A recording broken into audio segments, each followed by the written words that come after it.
你报名的话，它还有个机子，上次教练帮我弄的，在那机子上操作一下。然后今天到那儿问一下。啊，你考试的时候你肯定要提前去，你可不肯压着点去啊？啊，考试肯定要提，你考试至少提前1个小时去，然后把你的手续。我早上提前上3个小时，都可以在那刚练，确定，然后再练，然后再考。确定啊，对你有个去了肯定还要排队嘛，排队你还要排队，然后在那机上肯定要咋弄？好像还要打印一张纸的是吧？我上次是教练帮我报的，我没管这个，我只带。你是自己弄的，你都要提前1个小时。你还不知道，你有些事还不知道，你肯定要提前2、3个小时去。对，就那还要排队，还要等，还要问人，然后在那溜达2圈。教练带你去，在那转几圈。你不能压着点去，压着点去就考不过了。明天晚上你早点睡。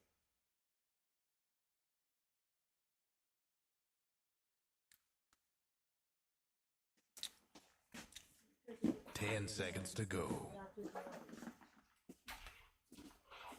5 seconds.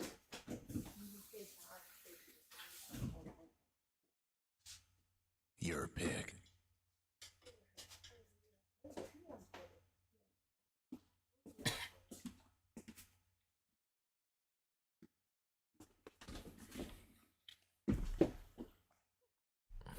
Ten seconds to go.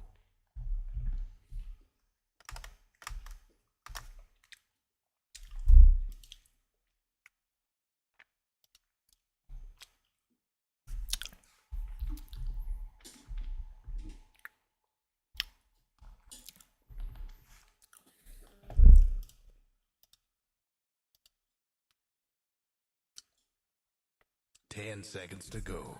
Wake up money in real streaming gang. 5 seconds. Shit, that was fast, bro. This guy hopped on the stream right away. What's good? You're up. What's a good hero?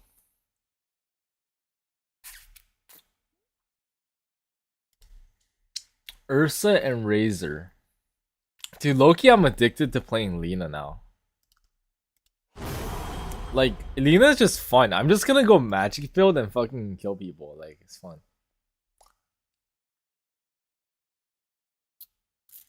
Yule Scepter could be good. I guess I could build Yule Scepter. Yule's is really good against Ursa. You know what? I'm gonna make Yule's this game. I still play Tinker. There's Ursa. I still play Damage Lena. Dude, magic damage Lena is just fun. Nice. Is that you, King? This guy said, is that you? Yo, these guys know me, bro. I'm famous. I'm making a video. How's it going, boys? I've been playing so much Dota that I'm now popular, famous in the community. These people I play with literally know me, bro. Let it burn. Yes, sir. What's up, bro? Better get ready. I'm gonna grief the team by picking Lena. I literally have not. I played one Lena game yesterday. Dude, this is a good Yule's game. I'm not gonna lie. The old Lena where you pick carry Lena was so nice because you just like right click like crazy. But to be honest, I kind of like the new Lena because the new Lena allows you to pretty much. I'll show you guys. Like the new Lena allows you to one-shot anyone in the game. Any of these guys, maybe besides Pudge. Yes. Everyone else, I can just stun them, E-Blade, I'll use all the shit, and boom, they're dead. Like, literally. They're just insta-dead. I could buy Yule Scepter. But do I want to buy Yule Scepter? I don't know if I want to, necessarily. We got first blood here. That's pretty cool. Let's go here. Let's come here, actually.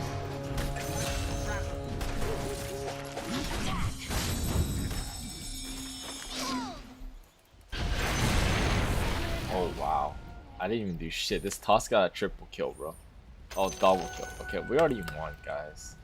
It's a fucking game.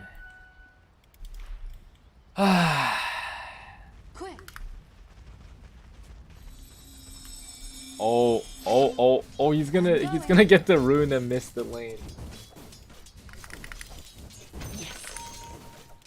Ah, missed the deny there, Sag.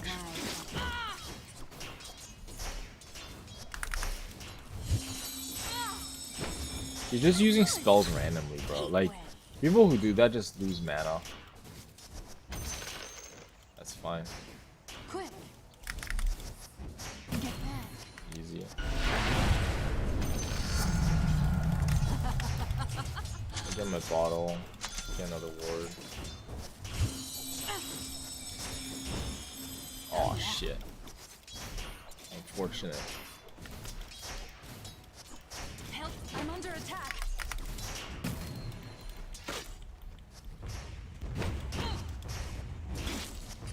I'm going.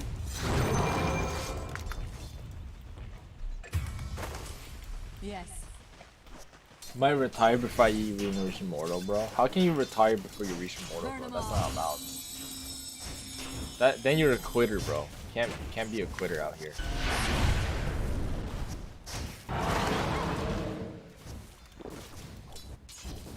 Burn 'em up. Don't find me.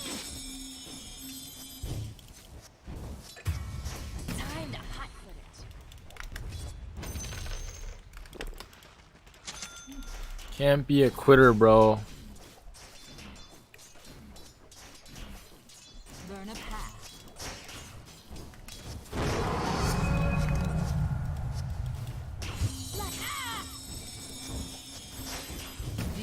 Denied.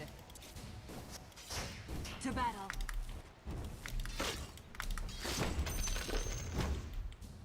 On it.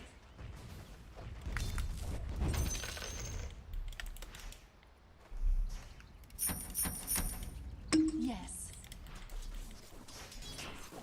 Que plot é esse, cara? Quick.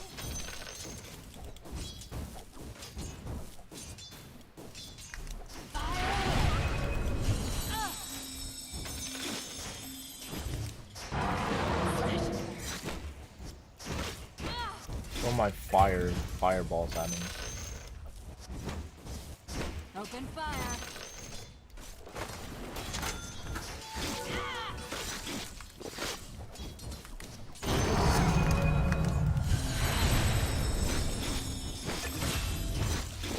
Like a wildfire.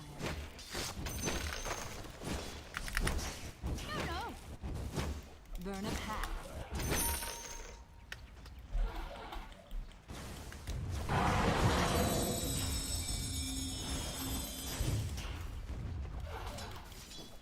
Time to hot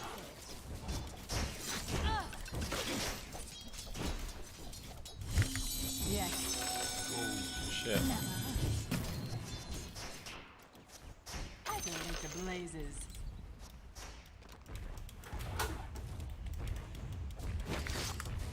Oh yeah. God damn me, bro. What the heck? Yes. Gonna buy a wand. I'm under attack. Bringing the heat.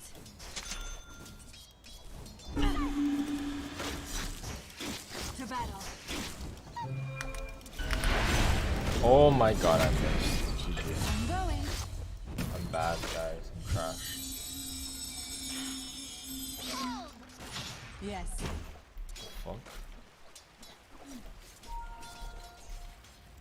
Yes. In you go.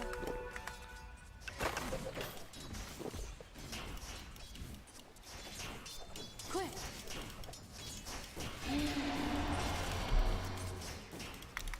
On it. It's okay, guys. I shine in mid game. My laning stage with Lina is pretty abysmal. I go like the blazes.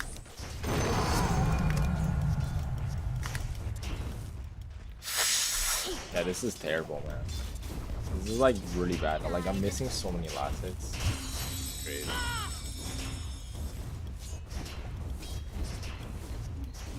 Still not used to Lena's attack animation.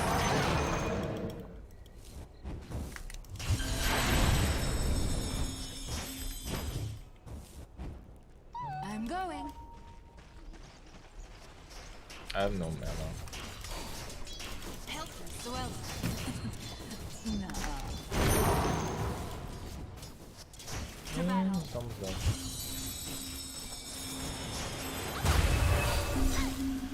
Burn 'em all.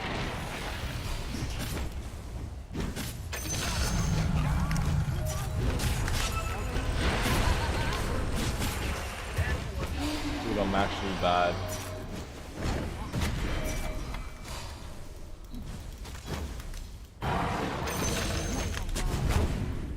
Feed the flames. I'm under attack.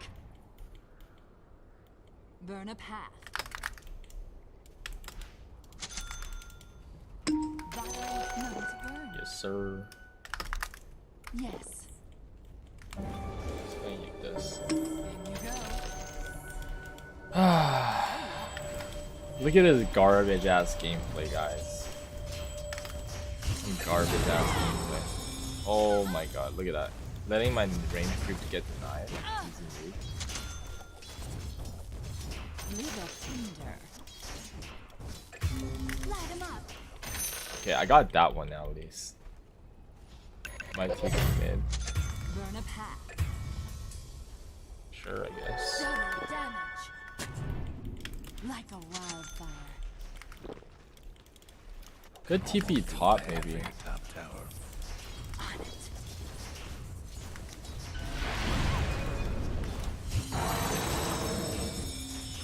I go like the Look at his right clicks, bro. Fucking him up. So fucking him up good. Yeah, fucker. This taking a while. Easy champ. I go back to mid. I'm going. Nice. Oh, yeah, we're gonna get that. Time to Marlena's hot popping and baiting the puck mid to use Q. Yeah, bro. Quick. I'm totally doing that intentionally.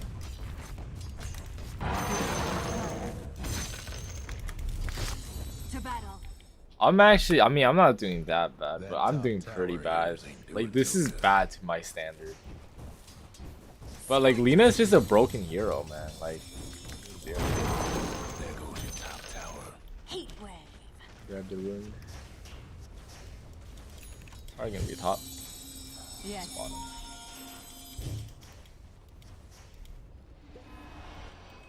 Something more fuel for my fire. Oh, she's good.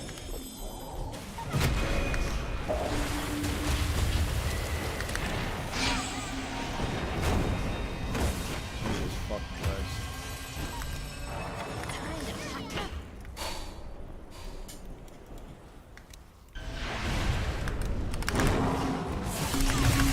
Dude! Oh, damn mana. She saw me, bro. She saw me. Unfortunate. That was bad. Honestly, Puck is kind of bad, like good against Lena because you can't dodge.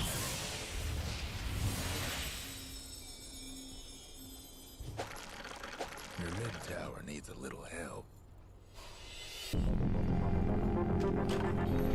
You can dodge my stun. Tower's a little light. Go on, kid.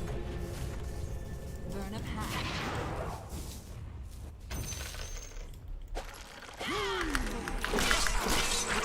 Dude, this is so bad.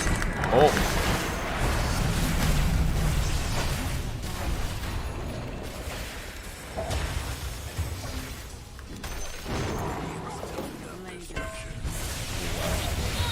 Oh my god, look at the damage, bro.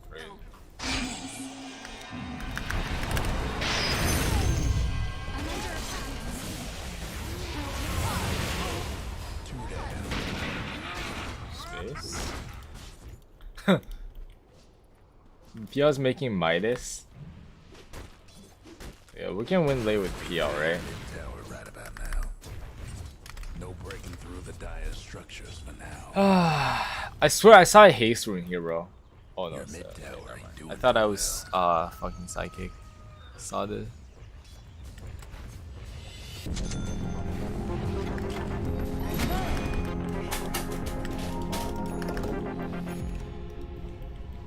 Oh yeah.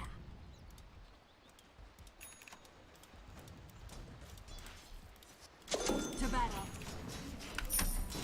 Let me get bots. Should I get Yule Scepter?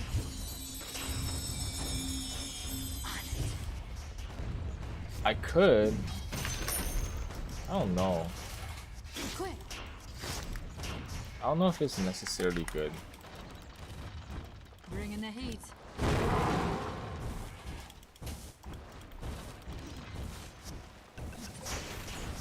Time to hot seat.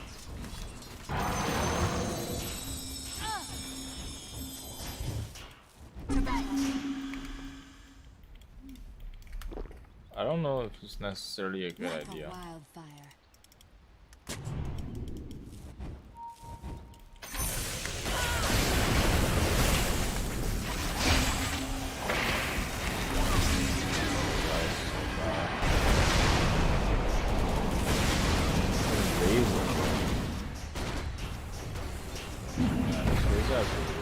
Those are 5. Razor is super farmed. Here's my PL1 Midas. Your bottom tower ain't long Oh. this world. Think the gods are gonna help. Stoke those flames. Your mid tower I'm going.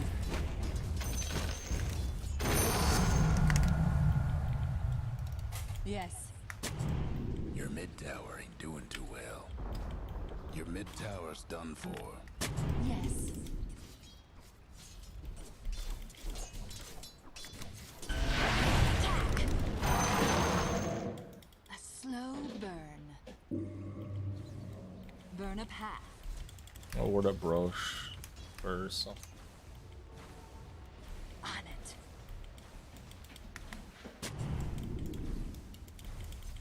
I go like the blazes.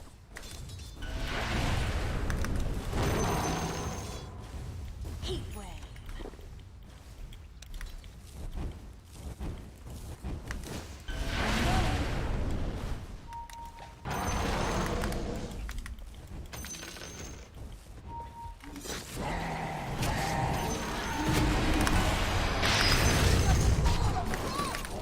Burns, doesn't it? Heat wave.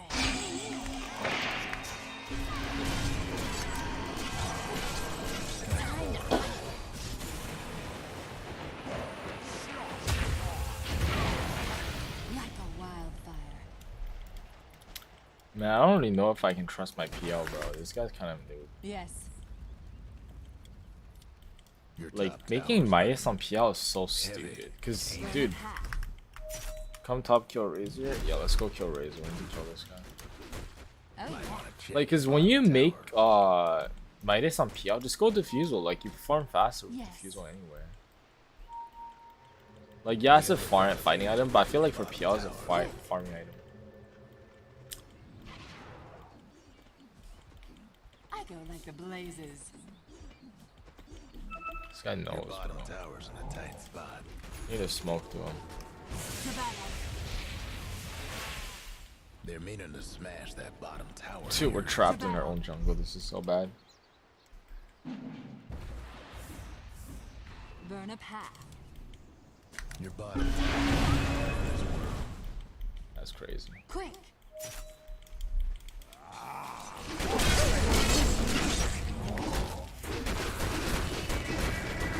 Chopper PL, guys.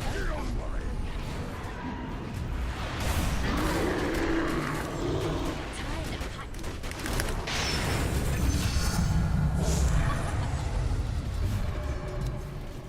Like a wildfire.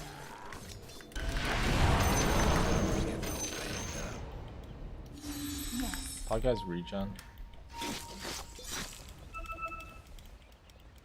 I go like the blazes.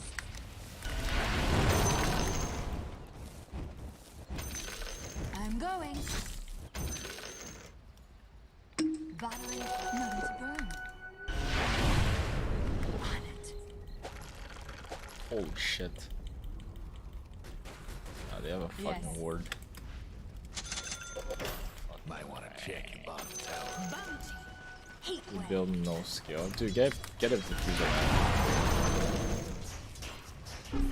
Your bottom tower's in a tight spot. A fond farewell to your bottom tower.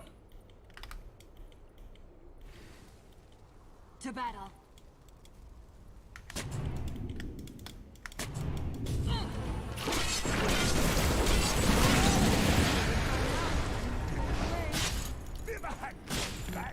Watch is always fucking there.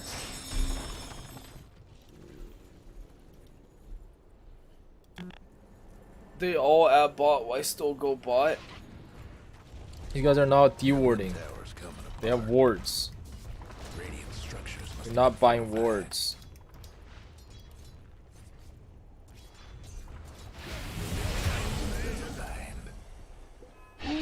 None of you guys have a ward in your inventory.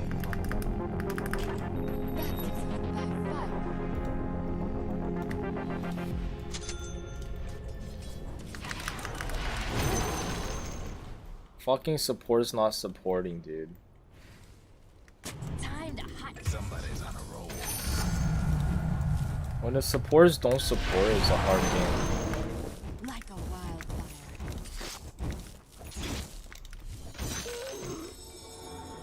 Yes.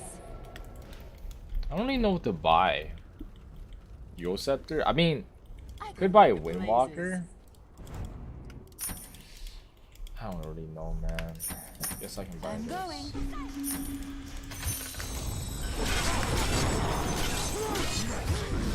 We'll feel that in the morning. Heat wave. Kill Razor. Top tower's in trouble. Charge.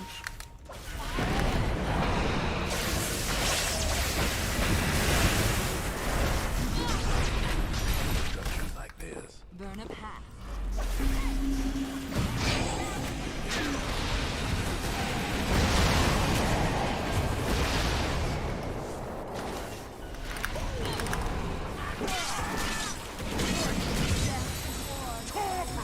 That top tower of yours ain't I'm just doing playing better than everyone.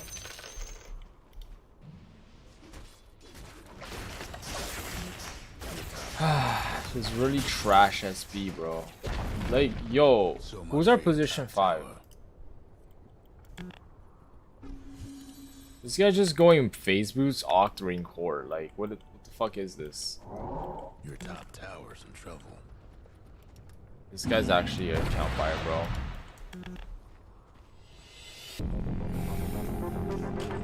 Let's heat things up. On it.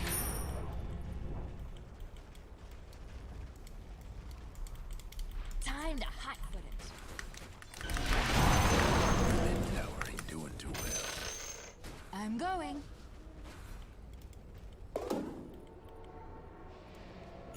I go Hate with to the be your mid blazes. tower right about now. Quick.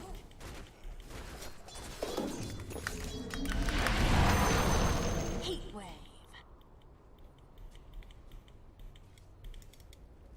Your mid tower.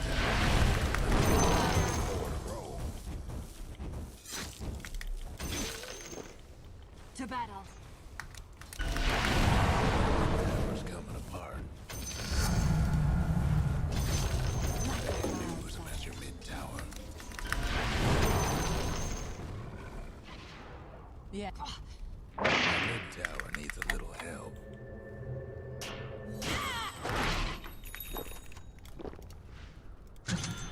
Yes. Space.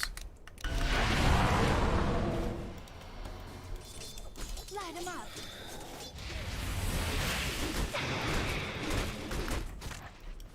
Attack.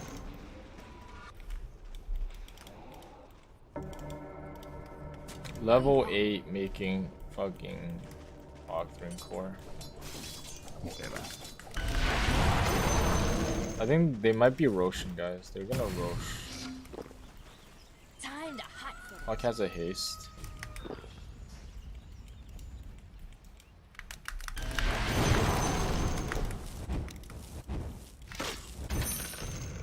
I just defend high ground and then try to delay the PL, I guess. It's a troublesome scene. Our SP's trash. Oh yeah. The other fellas aiming direct.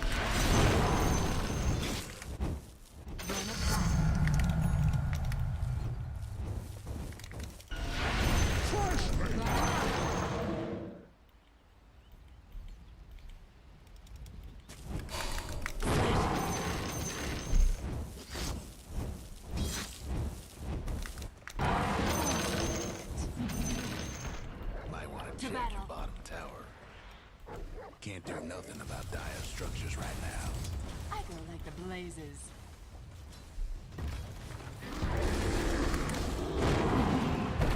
Oh.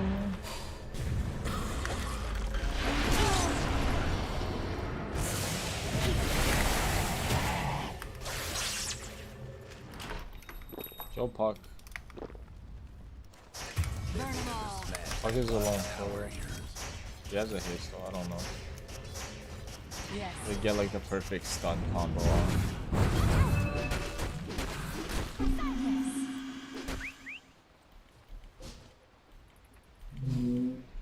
Oh yeah. They didn't even take her wisdom ring.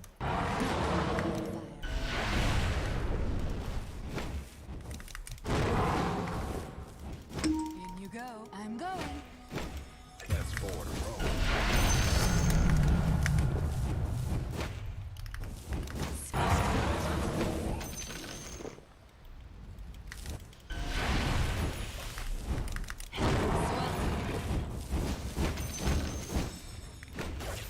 Your top tower's getting all banged up. To battle.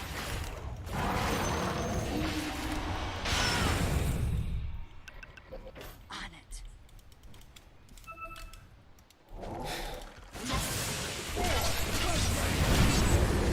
Quick. Dude, make a Time to halberd. hot-foot it. Making Vanguard, bro. A hard carry is good. Burn a pack. Oh no. I'm under attack.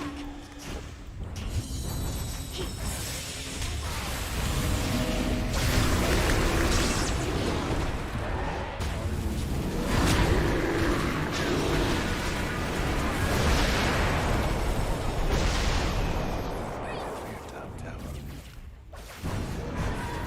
Bust down radiant structures now.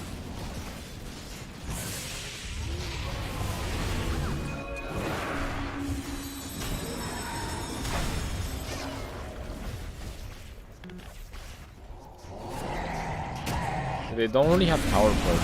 Just chill, bro. Just delay. Run. I'm respawning. We can fight, Logan.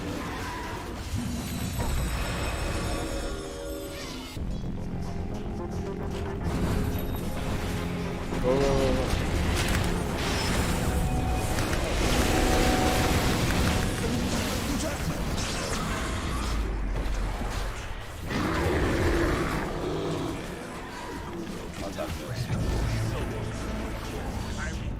Oh, it's GG, man.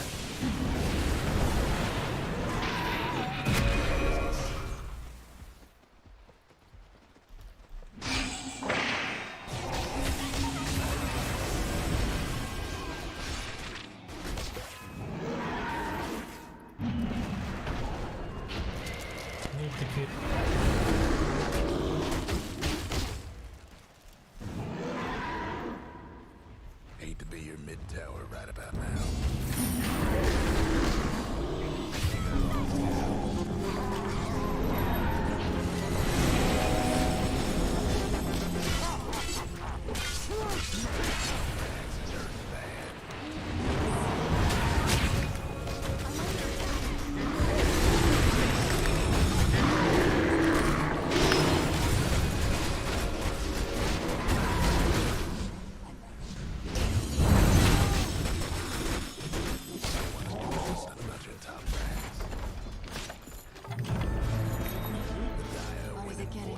tower structures.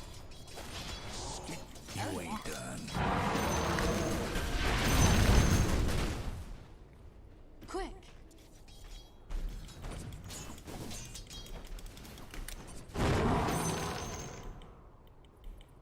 Fire in the hole. Yes. Kill Razor. Go charge Razor. Heat wave. This is a long one. Like, To battle.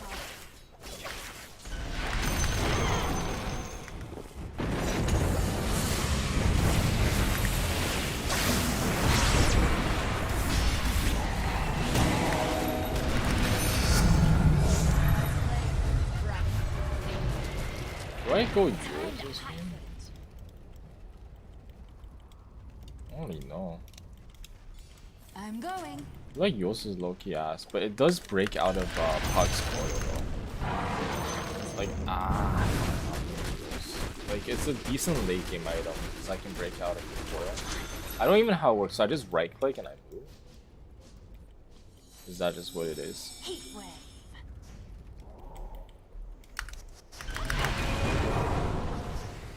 I'm going.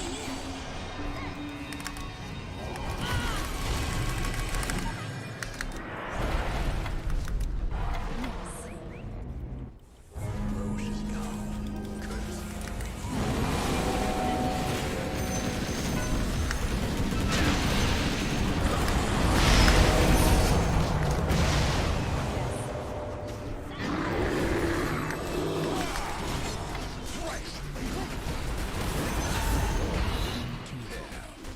Go! Team, let's go!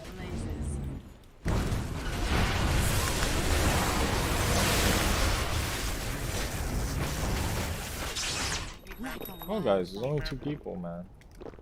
Okay, I Divine scepter. Time to fight. okay. Upper beyond.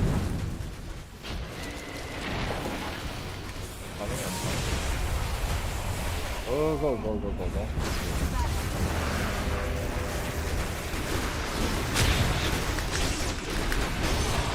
You're the fucking idiots! Yes, cool. Let's go!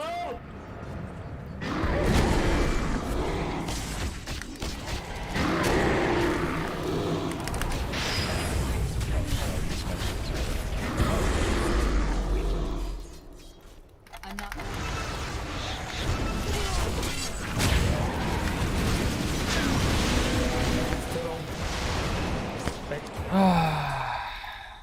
Can't kill an Ursa.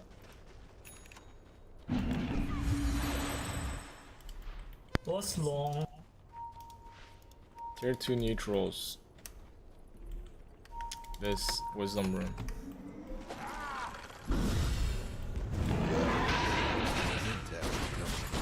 It is what it is. We tried.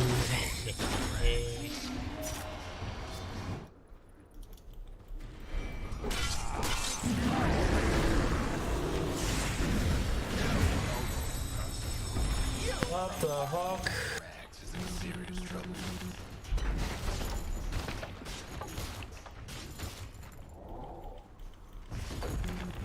Your top Rax didn't make Don't get hooked. your mid-tower ain't doing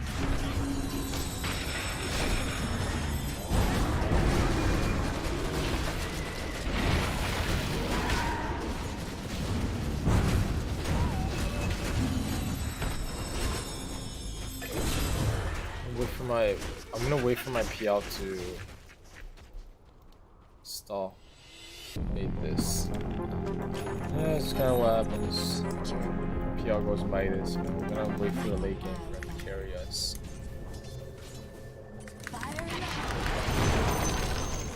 Like, people need to understand that when you go super greedy as a carry, you have to basically like carry the game. You actually have to carry it.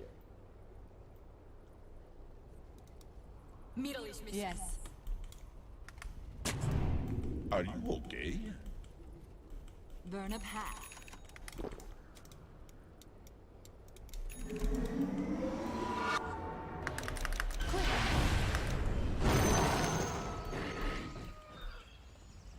To battle.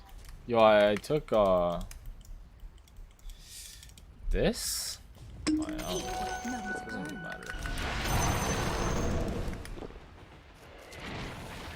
I go like the Hello, blazes. thank you, thank you.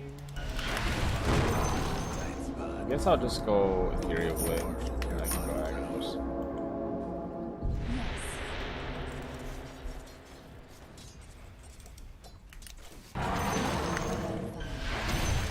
Seriously, I lost count. Oh, fucking hell, this is not.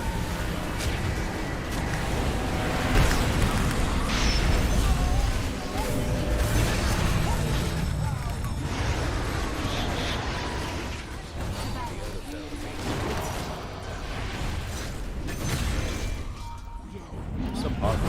Oh, Quick. fucking punch. On it.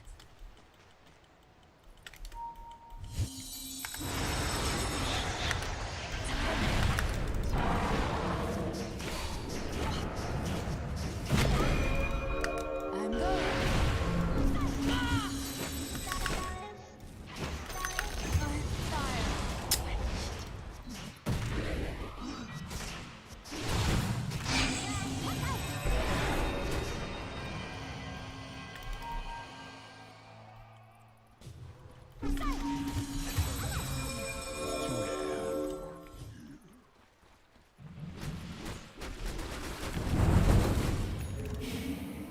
It's by Hex. Hex is fucking good.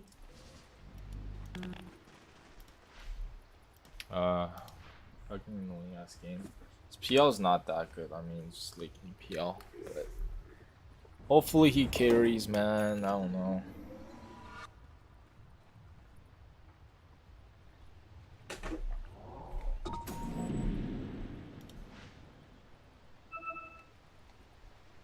I do need to buy hacks though.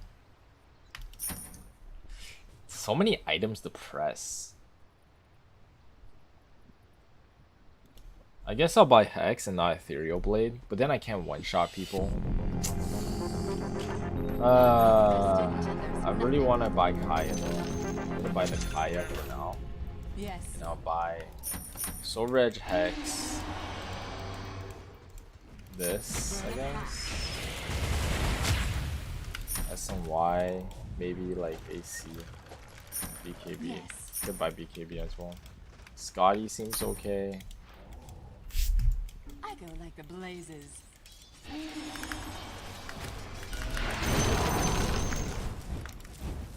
Oh yeah.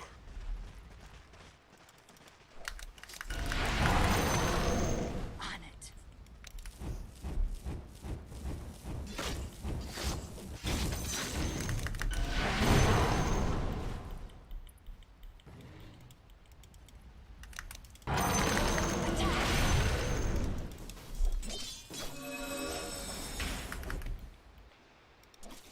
Helter swelter. I'll buy Hex. Yes. It has SNY. Oh, what the fuck?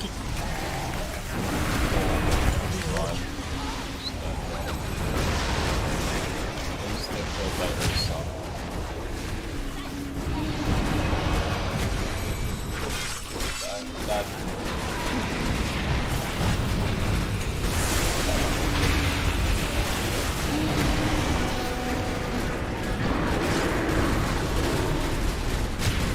go the back one.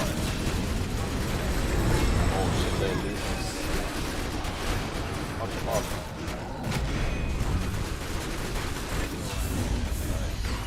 Fuck you. Fucking PL, man. Fuck this shit. Dude, the thing is, like, these guys think they're top cheese, but all they're doing is they gave up the lane. They buy Midas, so the Razor is the most fun hero in the map because he gets a free lane, and then the Razor goes and shits on his team. And then, like, we just lose the game.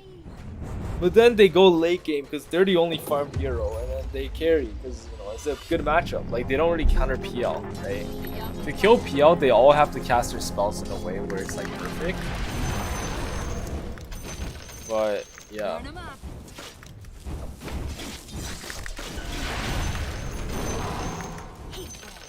Or Blood Zone is okay. It's quite good. Time to hotfoot it. By the zone.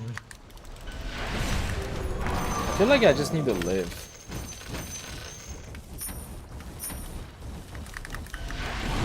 Just gonna buy Ethereal Blade. I mean, I could buy a Hex as well. To battle. It might be up actually.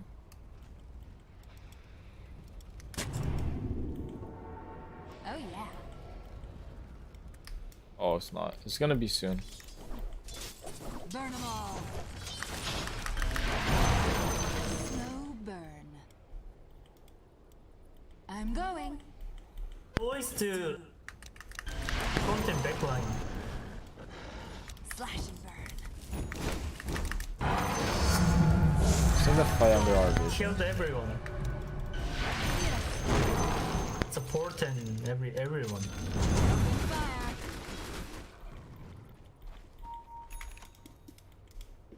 Like a wildfire.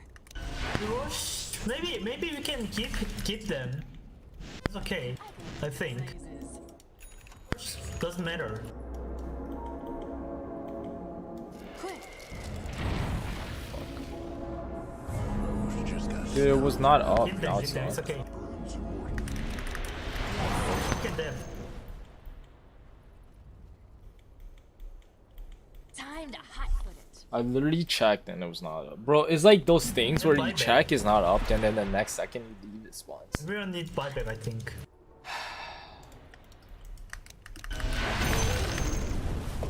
Lina needs X, please. Lina needs Hex. Oh, gold. Could you guys find tier 4 item?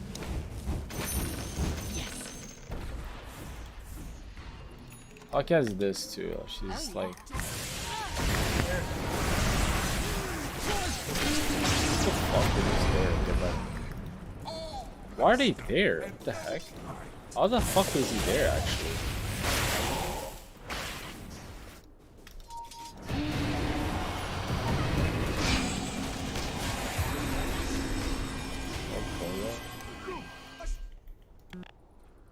How the fuck is he there? Like, you guys saw that, right? There's the creep wave here. Did they smoke like this? They have to smoke like that.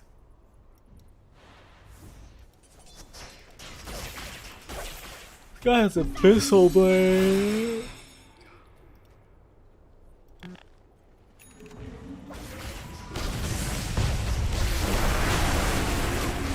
It is my PL doing, bro.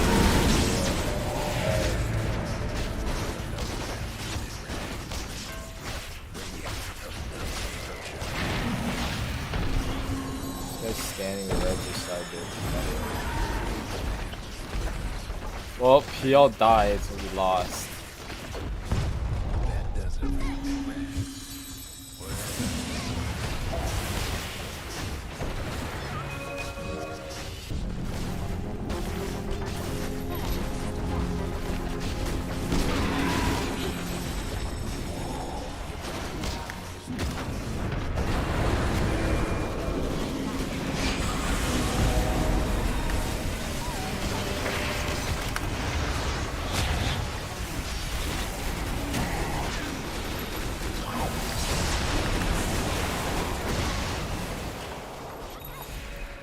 Gamer mode.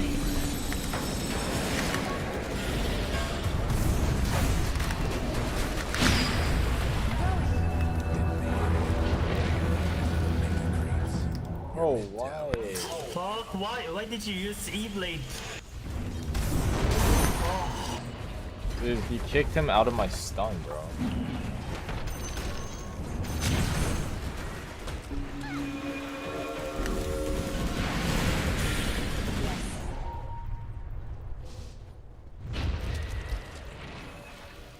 Like a wildfire.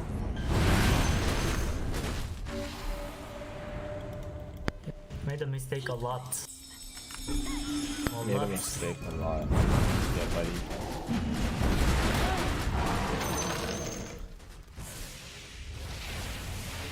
Midas PL, bro. It's one of those games.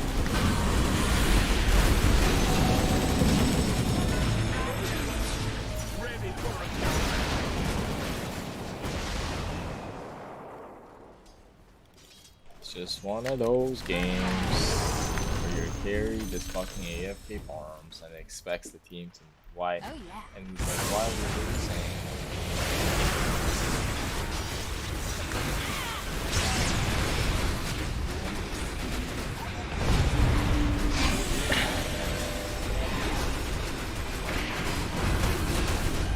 Wow, the puck actually died? That's pretty good, I guess.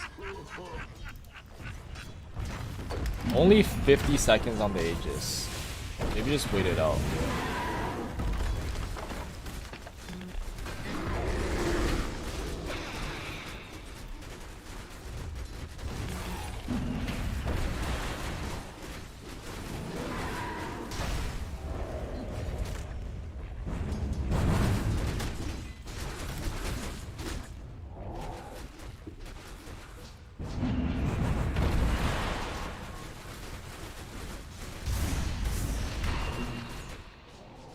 If I build a Hex, would I have Hex by now? No, I wouldn't even have Hex by now. I don't have enough gold. I would have Hex after I respawn, but at this point, it probably don't even matter.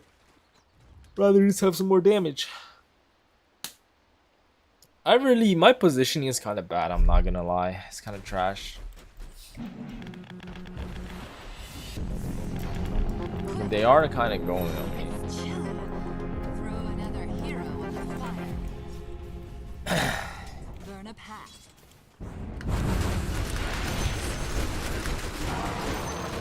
I go with the blazes.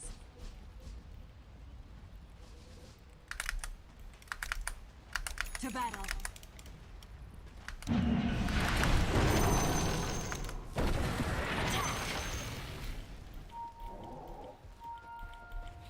Big gem. Bring in the heat. Wait, where is it? Yes. Oh yeah, it's right there. Here, I'll hold it. Like the blazes. Unless if you want to. I have an empty slot.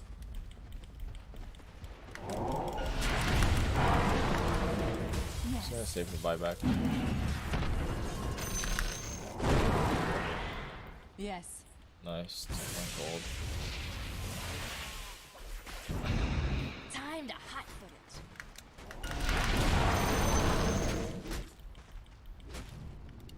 Burn a path.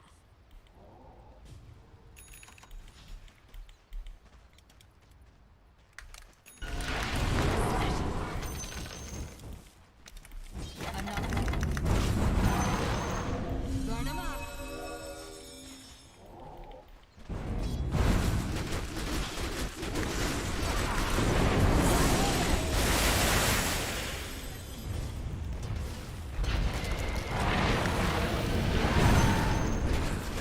Fortify their structures.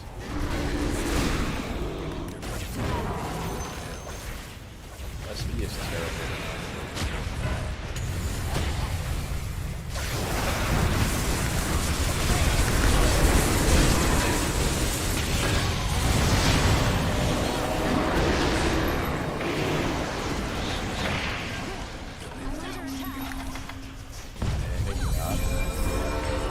Dude, you made a Midas, so you gave the laser a free game, and then you expect your team to not get shit on. It's crazy.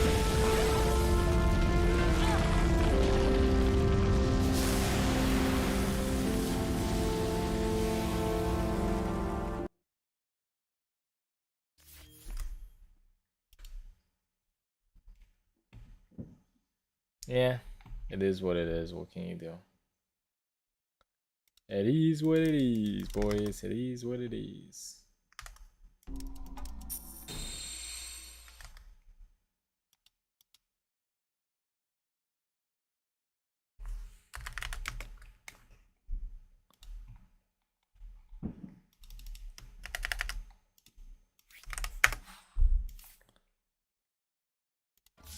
Fuck this guy.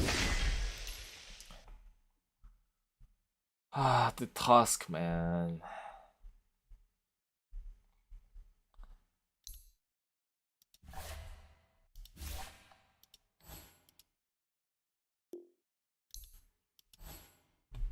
Stream after nap, please.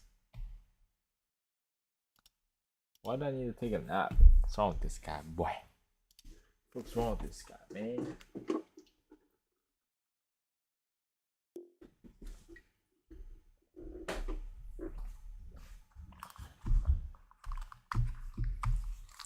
$4K gold mid. I mean, I didn't play that well, but hey, what can you do?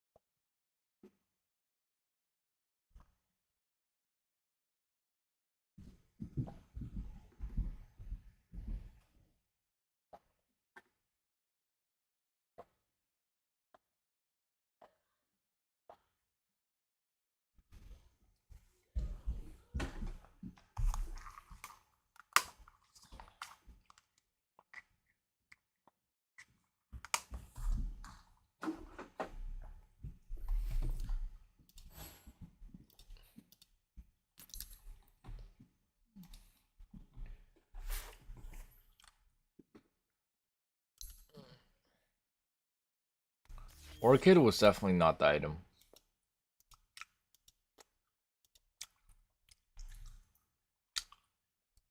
I needed like silver edge or abyssal blade.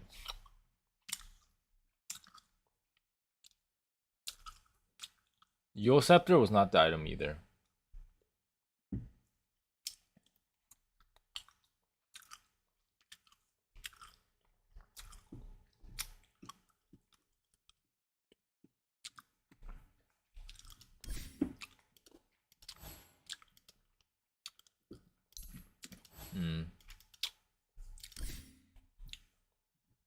Play something better.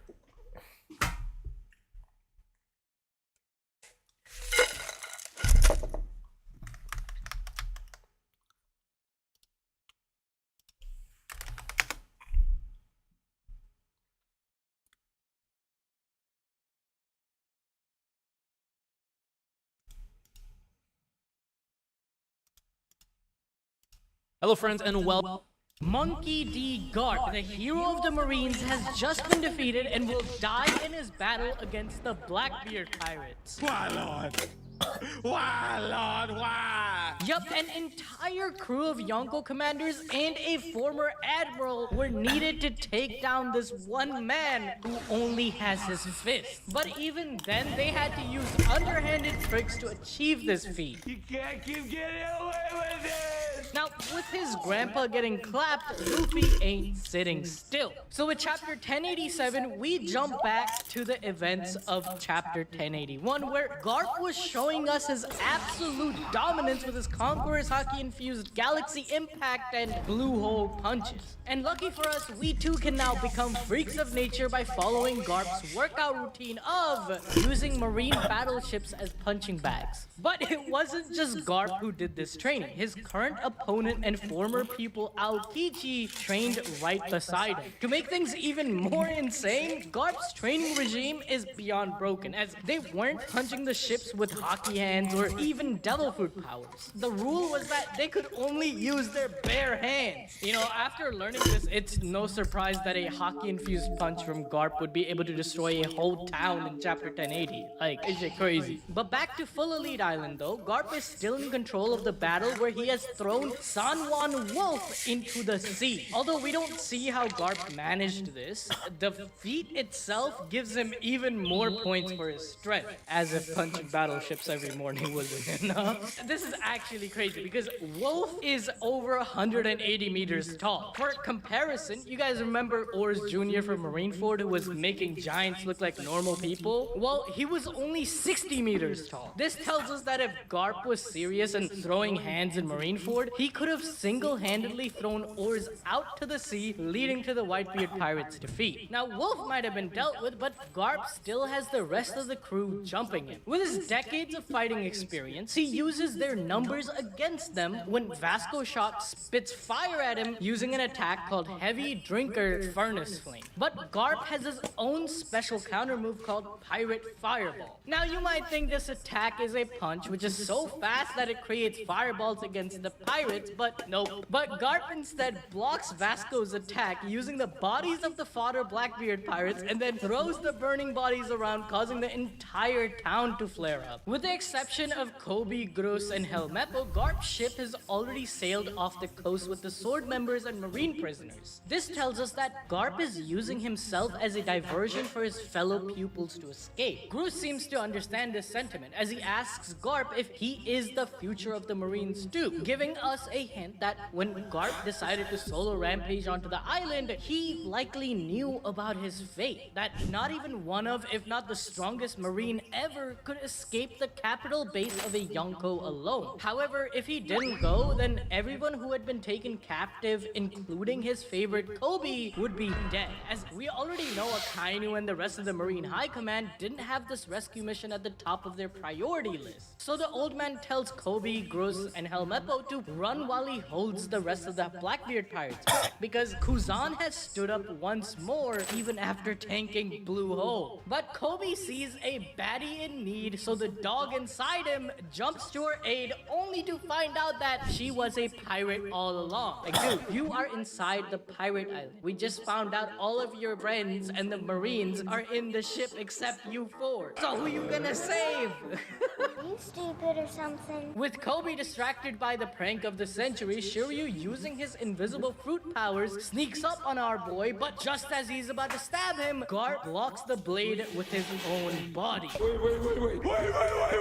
Yep, it turns out that this entire moment was part of Shiryu's plan to not go after Kobe, but Garp instead, as he anticipated him to come save one of his students. But Garp ain't taking this hit lying down, as he grabs Shiryu and slams him onto the ground with all of his strength. Honestly, this guy is a rat. Like, it's already a handicapped fight, and he still can't play fair. But it does make sense considering he has the sneakiest of all devil fruits. This moment of Shiryu using distractions to strike kind of makes him seem a bit more competent as a fighter, as he didn't just go invisible and tried landing a hit. Because with Garp's observation hockey, he would have been found out instantly. Garp even states that he knew that he was the target, meaning he foresaw what was about to happen, but he gotta save his boy Kobe. He's the future of the Marines. Seeing a weakened Garp, all the Blackbeard pirates start attacking him. In this mayhem, we also find out Garp's true Marine bounty set by Cross Guild being 3 crowns or 3 billion berries, which is comparable to an admiral's bounty. Although bounties aren't a true representation of one's strength, as notoriety plays a big factor too, this could be a hint by Oda telling us where the Marine organization stands in opposition to the Yonkos and Luffy. It honestly makes sense for an admiral to have a bounty similar to what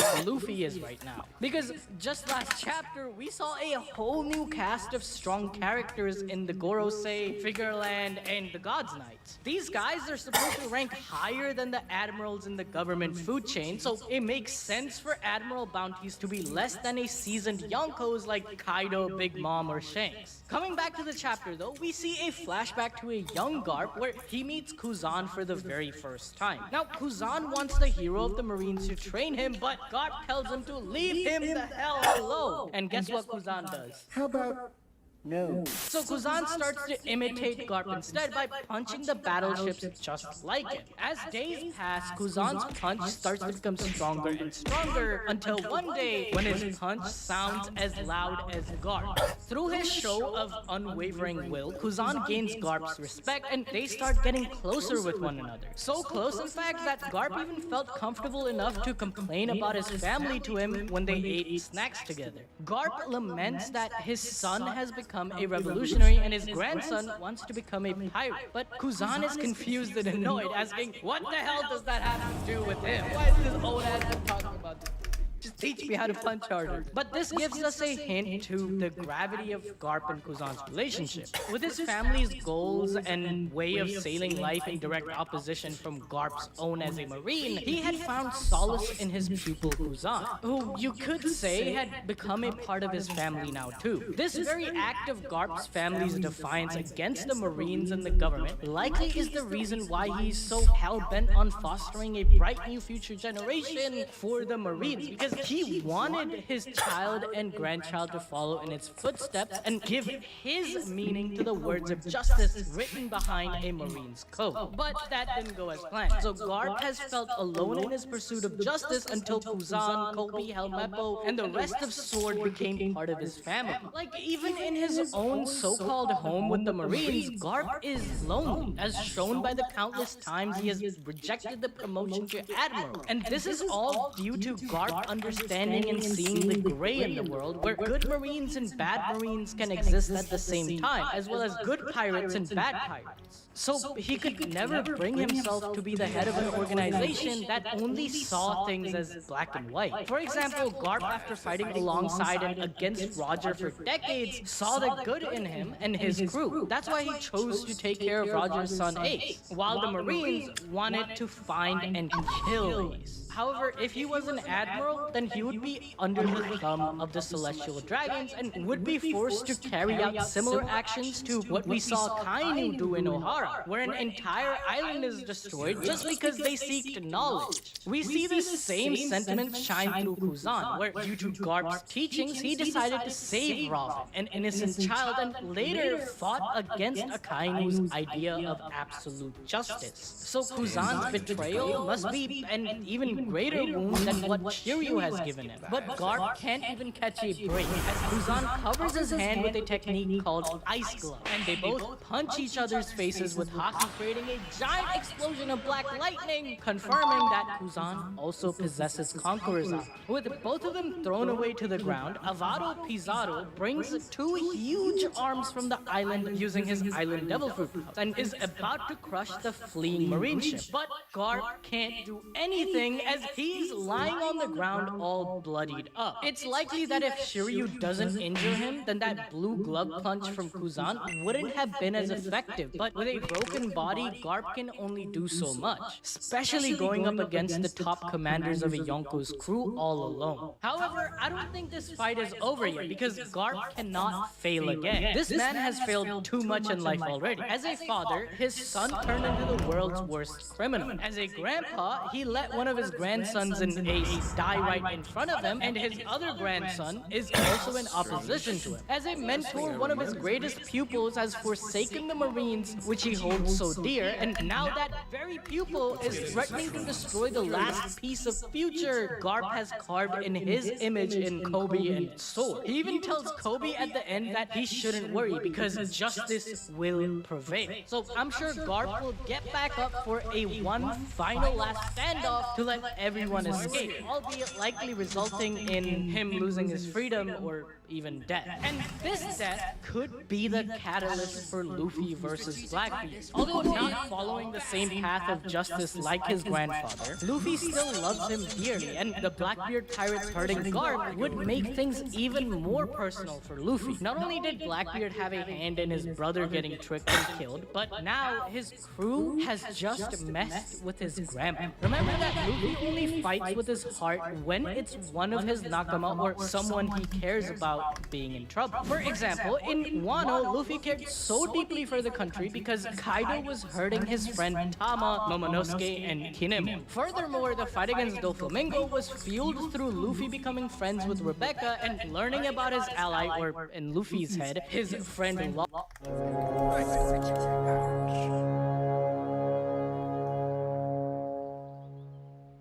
here we go. Wake up in the morning! Get some money! Dragon hold. Do we need backup? Radiant on one side, Dire on the other. Moving.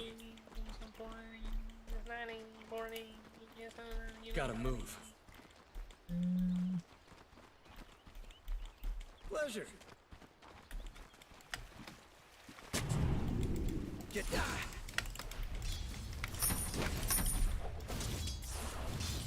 Time to...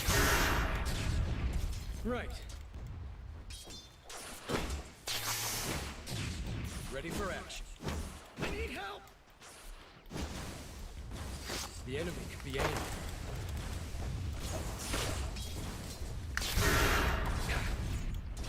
Father prepared me for battle. Slyrak won't let me go.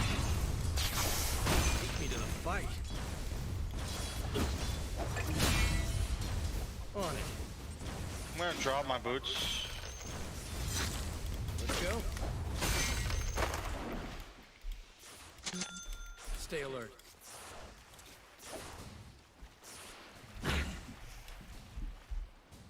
On my way. I'll go where I'm needed. Your bottom tower's in a tight spot. Let's go. It could be this way.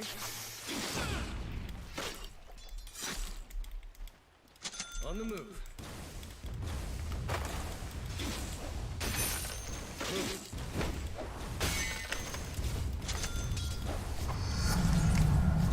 Takes more than that to kill an Eldworm. I like it. We're under attack. So much for the element of surprise. Stirred the Eldworm. Right. Stay alert. Moving. The Radiant's courier didn't make it. Even the Eldworms know I'm a killer. Forget it. That's how you do it. On my way. Let's get into some trouble. You wanted to go with me. Do we need backup? See? Nothing to it. It's why we're here. Two down. Don't mess with me. Pleasure. Moving. Right. Take me to the fight. I'll go where I'm needed.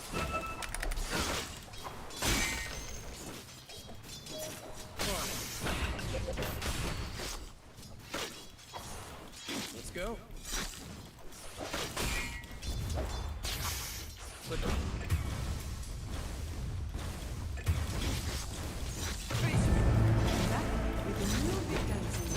Chill, please. Chill. Just chill. Fight to the end. Ready for action. I'm ready. I need help. It's all about time. I should probably go over here. With every battle, it's temporary. Dying's on the move. Tough as nails now. Might want to check the bottom tower. Enough talk. Gotta move. It could be this way. The enemy could be anywhere.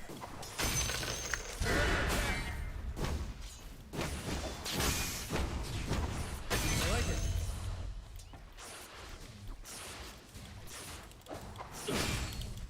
That's why we're here. Not sure here. I'll win this fight.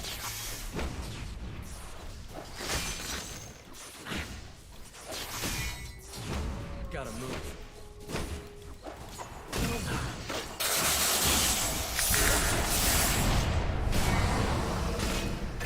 Ready. Moving. Right. I should probably go over here. mean it's a limited stop. It could be this way. Forget it. Fuck, man. Right.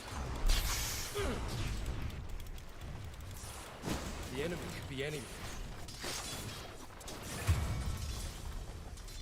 I'll go where I'm Structures must have been fortified. moving. Gotta strike fast. Clan music keeps track of that stuff. Let's go. That frames is the best. Let's get into some trouble.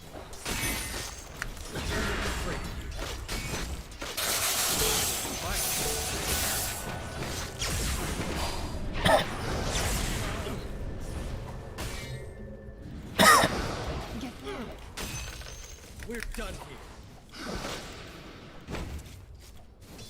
Carry on with whatever. Let's go. I like it.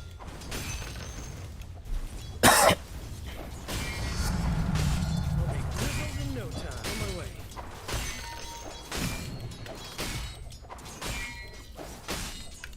Pleasure.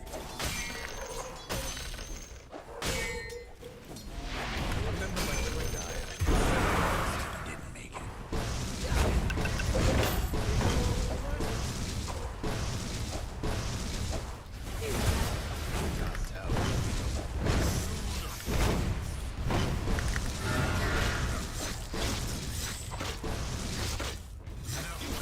Your top tower's getting all banged up.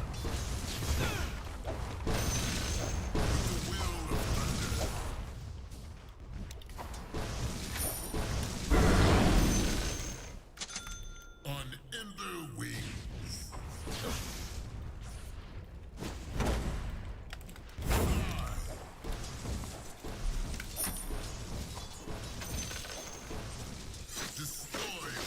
Go bottom for the room.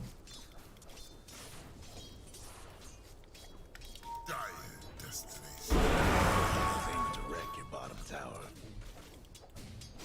Surrender. They're meaning to smash that Stay bottom alert. tower of yours. On the move.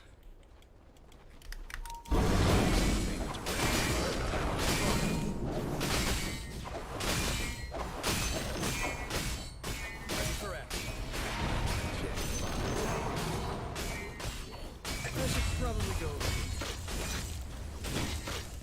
Easy. Surak hungers. On my way.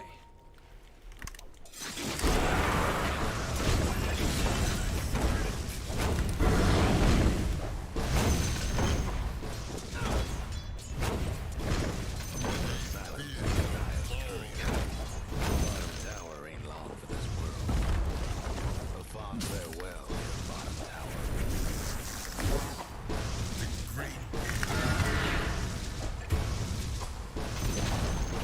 There goes one of the other mid towers.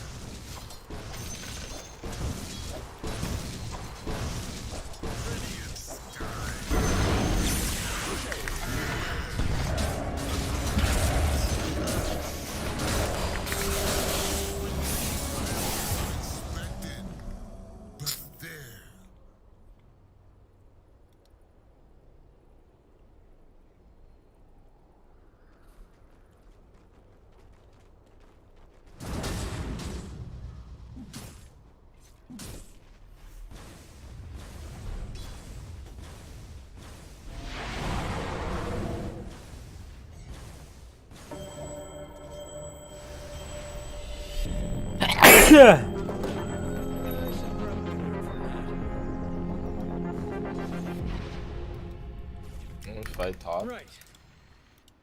I'm ready if you want to. It's not time. It could be this way.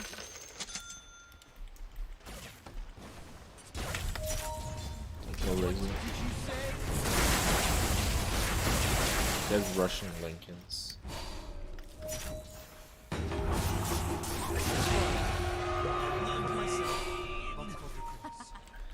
Kill Razor. Let's get into some trouble. I'm ready. You're better than Luna, Tristan. That was really dumb.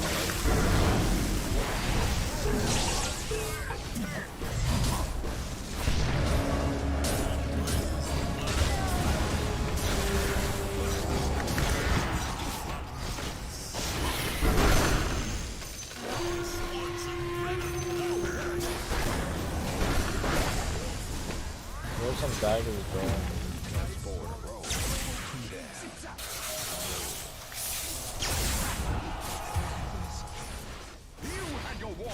Top tower's getting all banged up. Fortunate.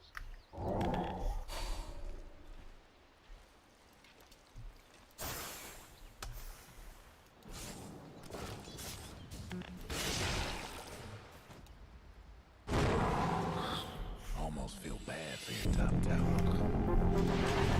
See the other guy. Get out of here. Careful on trying to bust down radiant structures.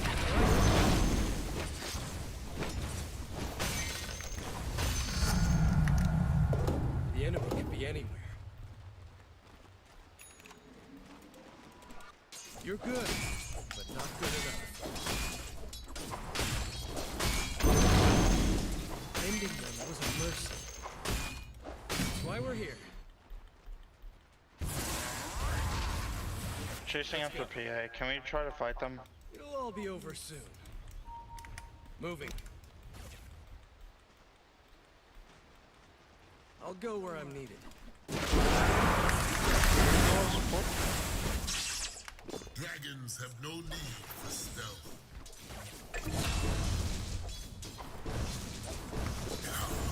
Somebody's on a roll.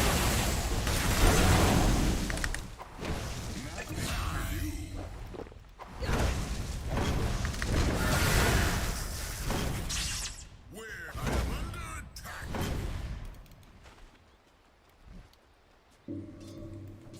To war. Your mid tower's in a bit of a bind. What fools are dragon knights? An action at once. An easy course.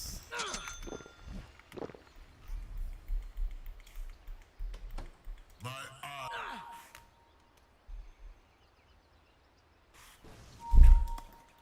Ready for action.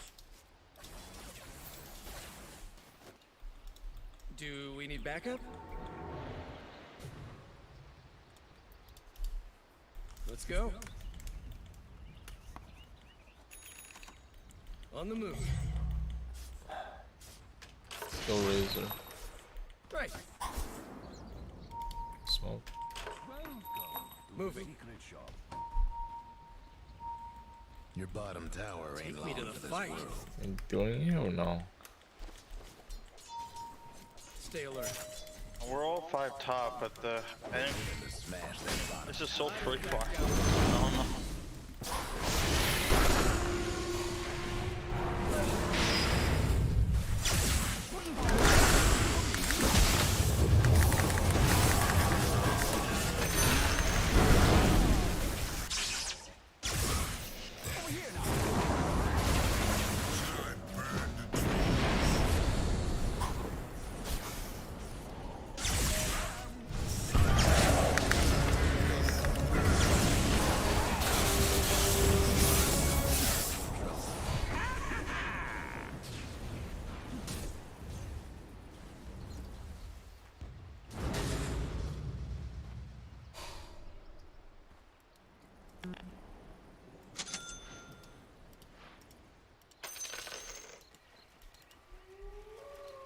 That top tower of yours ain't doing so I guess the Legion get his blink.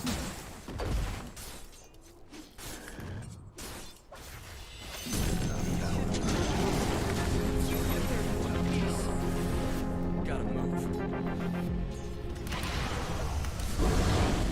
Keep the coin coming. Moving.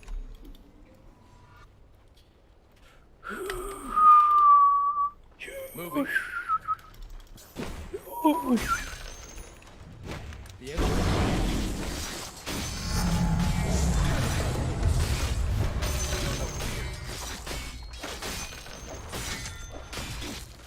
I like it.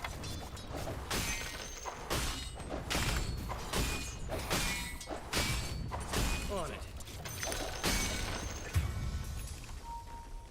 Gotta move.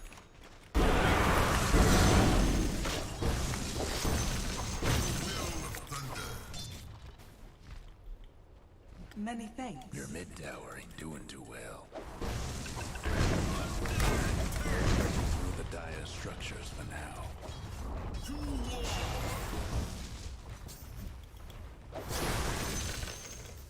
Mid tower's in a bit of a bang.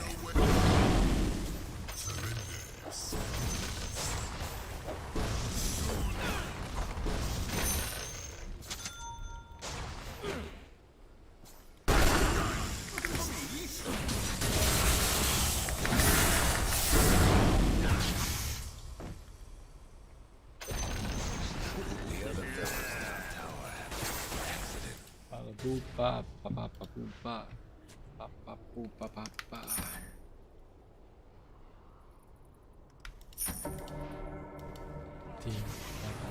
Juice, but happy. Oh, my shoulders hurt.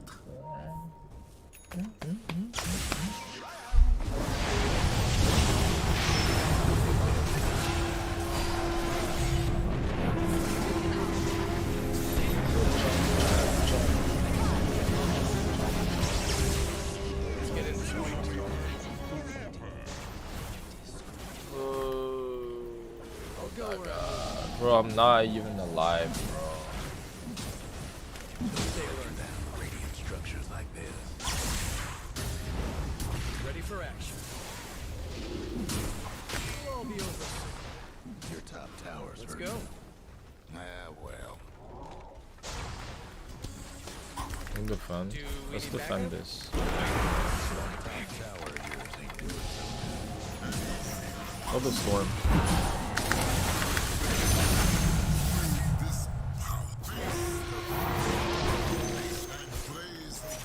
Go, go, go.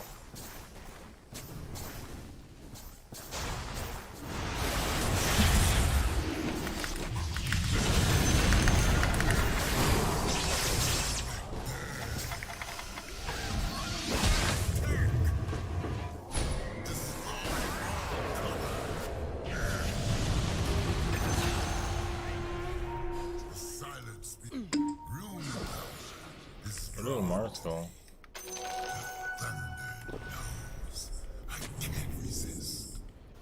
Farm for a bit now. Just farm. No need to fight.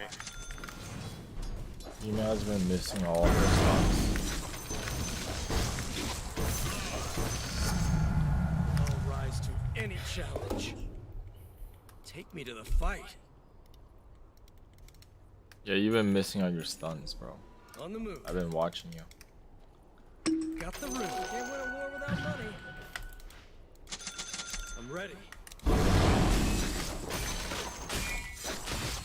Fucking useless players talking shit. You're giving Mark.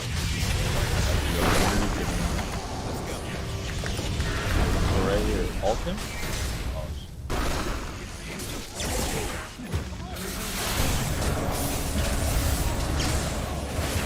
I can't even detour it.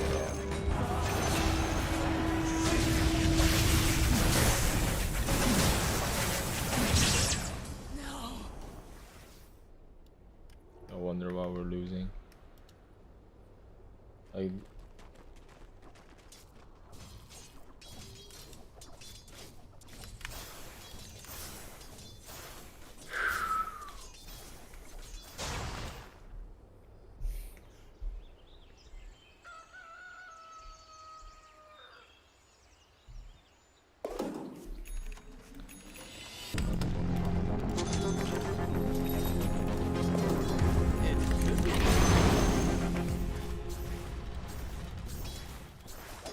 Why we're here. Your bottom tower. Not ready. stay divinely now. Good trash.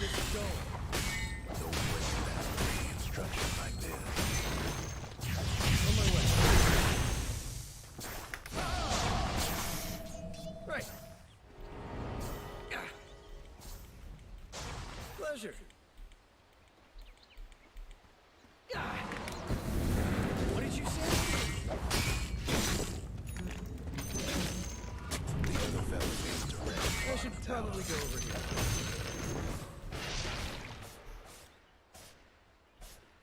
on it.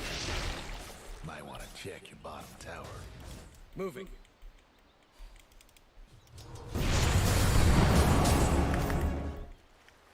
Hate to be your Gotta mid move. tower right about now. 2 down. Bounty.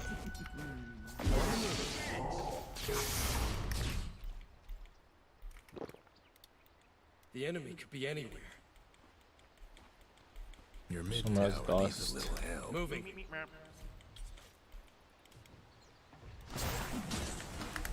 I'll go where I'm needed. Your mid tower's coming apart. Degrade. Just gonna let them take their tower without.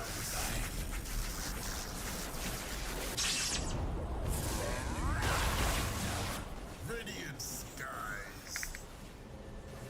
Like. They fear the fall of my shadow. Useless support Lina, bro. Where are they hiding?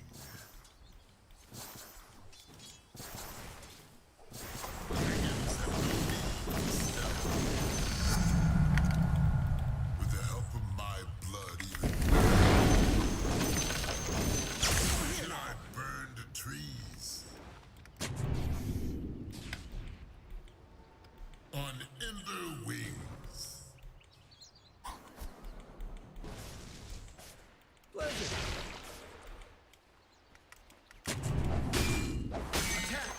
I'm doing my Lina's job for her. Let's go. It could be this way. Ready for action.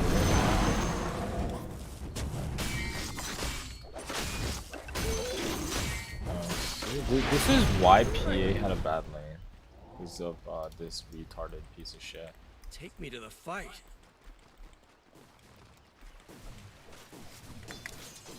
I should try.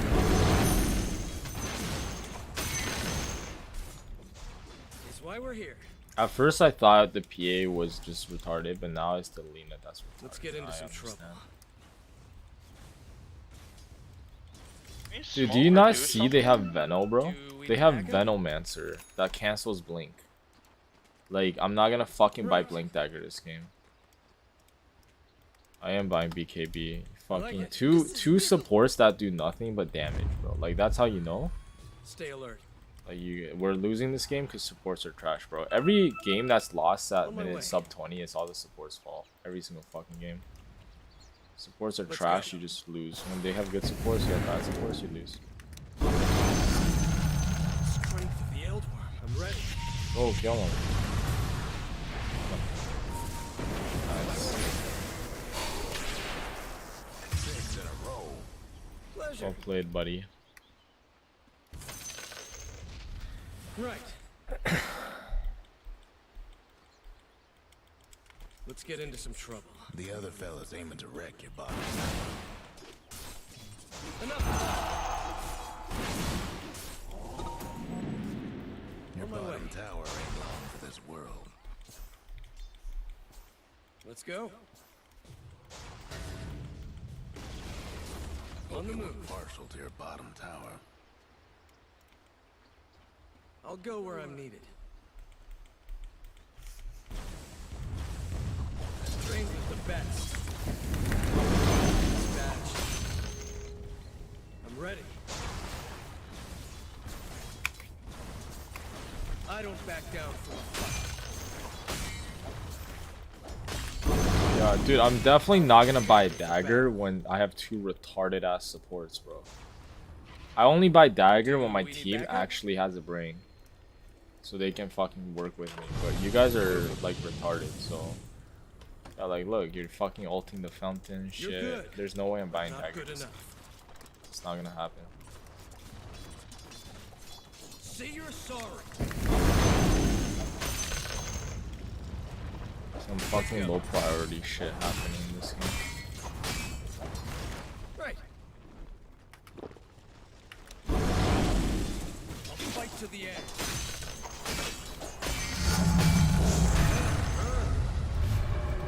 Stay alert.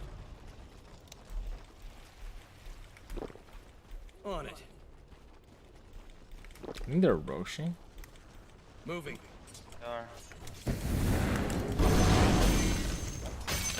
should probably go over here. Time to end this battle. Almost have BQ. Ready for action. Immortality is mine! I like it.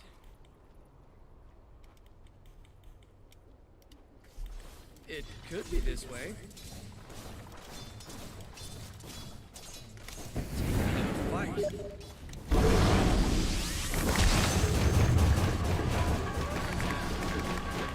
That fucking bounce though, like that bounce.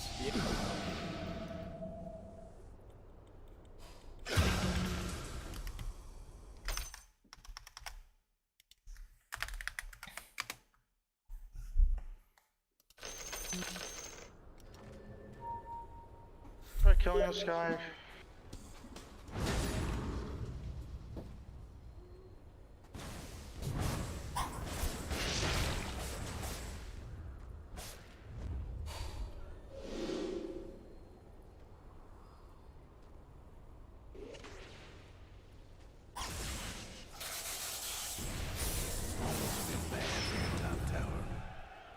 We'll play, get out, get out, get out.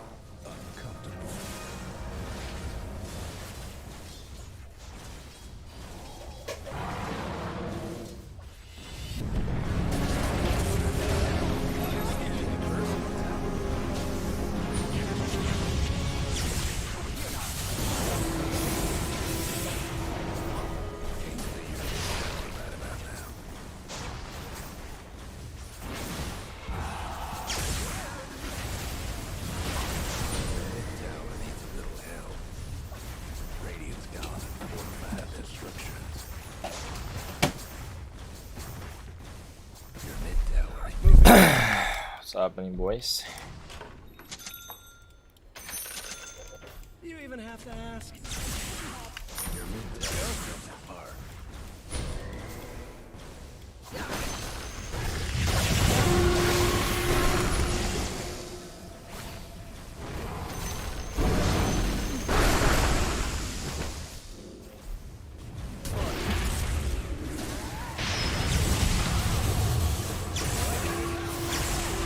I just don't understand the move at all.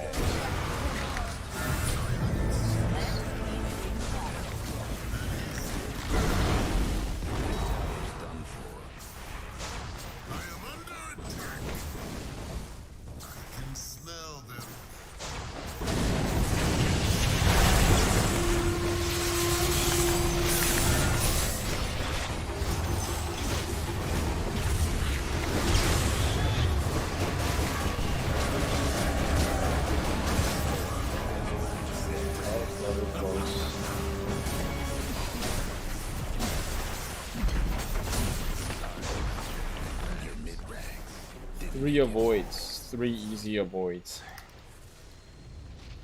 Fucking Dogsha, Skywrath, Dogsha, Lina, and Dogsha PA, bro. Your bottom tower's in the tank. 3 Dogsha players.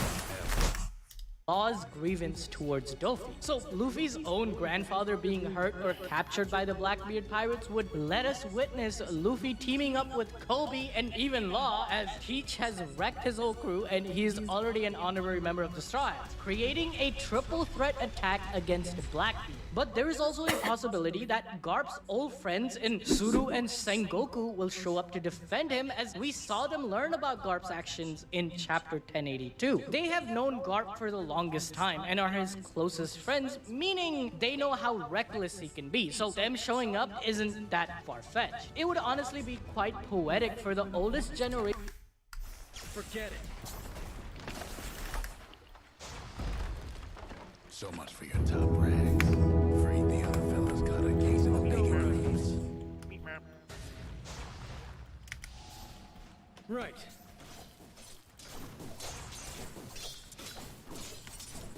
Your mid tower's in a bit of a bag. I can do this all day.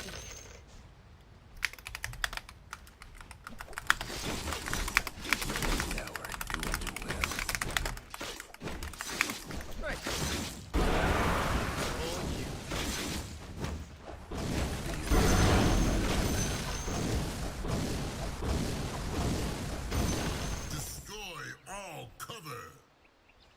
tower ain't doing too well.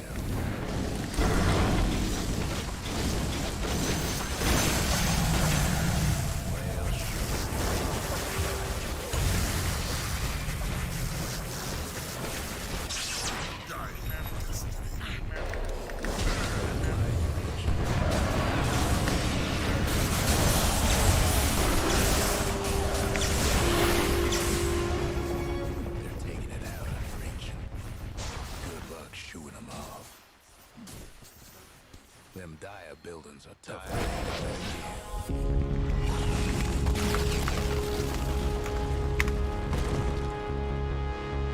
Let you all down.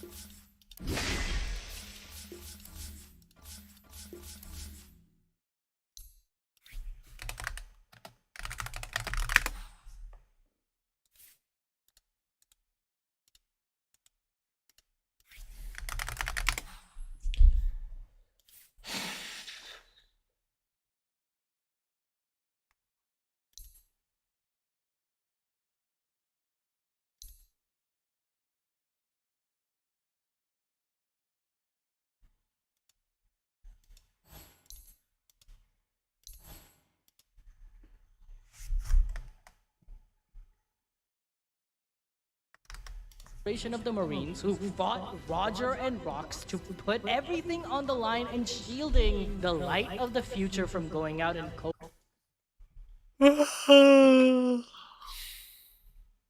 So in today's video, I'm going to be watching TikToks until I cringe, so let's just get straight into it. What the fuck? Yo!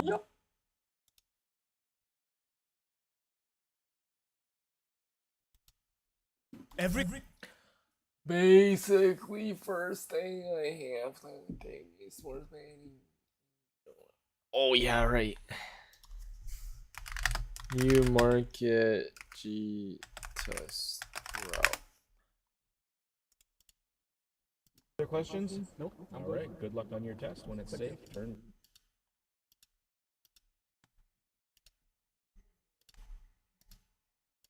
Gambling, gambling, balling, balling, balling.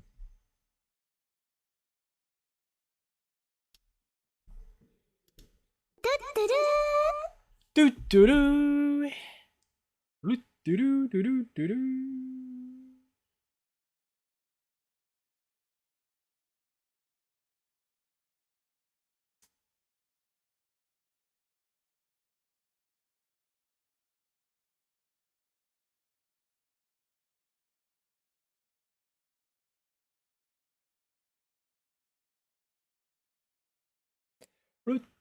do do.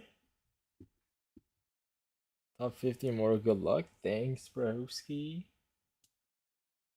Honestly, bro, as like a fucking professional Immortal player, I can't carry this team. I don't know who can, bro. These guys are unsavable. Uncurable. Oh my god, $25. I won. Let's fucking go. Let's fucking go, man. Let's fucking go, man. Let's fucking go, moi. Moi, moi, moi, moi, moi. Jury leaky. One.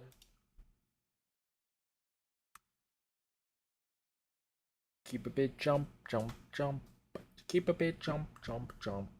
Keep a bit jump. Andy Murray.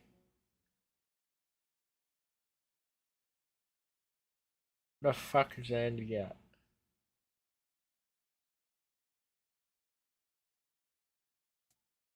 Wait a minute. Andy. Oh, that one. Nice.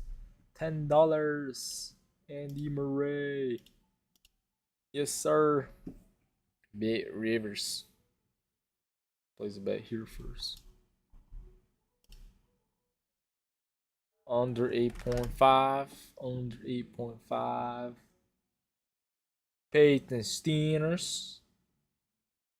Peyton Steiners.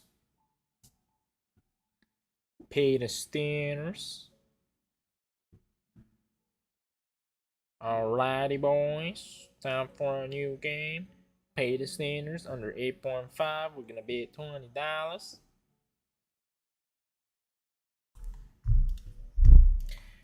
Tap the money thief packets. 5 seconds. Sam Bam with the mid lane. Sam Bam with the mid lane, man. This guy's trash. Sam Bam is trash. Sam Bam is fucking trash. Sammy Bammy is fucking trash. 10 seconds to go. Sammy Bammy is fucking trash. Sammy Bammy is fucking trash. Sammy Bammy is fucking trash. Sammy Bammy is fucking trash. Sammy Bammy, Sammy Bammy, Sammy Bammy is fucking trash. Sammy Bammy is fucking trash.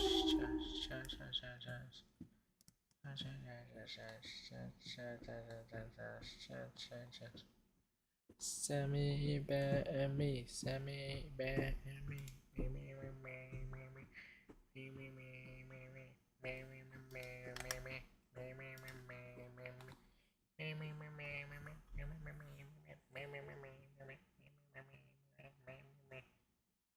Rivers, Rivers, Rivers, Rivers, Rivers, Rivers.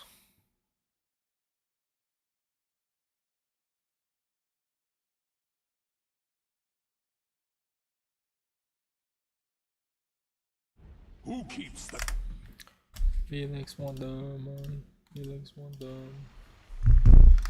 Dude, just betting a little bit, they low key works, bro. Keep a bit jump, jump, jump. Keep a bit jump, jump, jump. Jump, jump, jump, jump, jump, jump.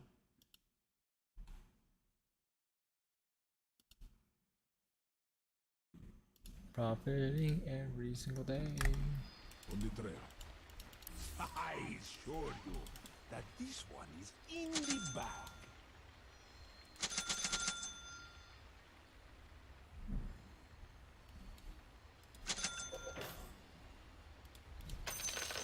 No, I saw my tango. It's too late, bro.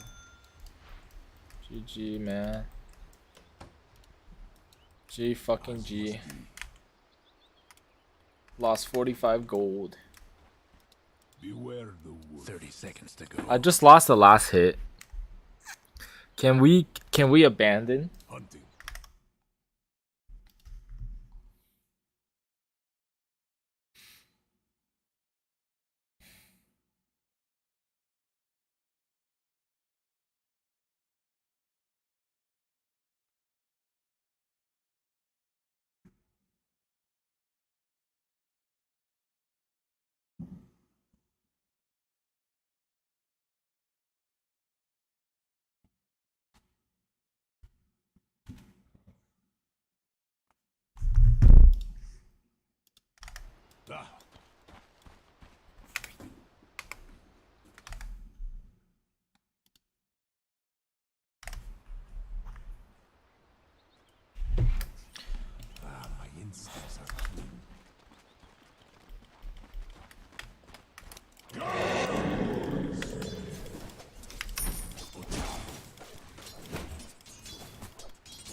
In my father's name.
What the hell?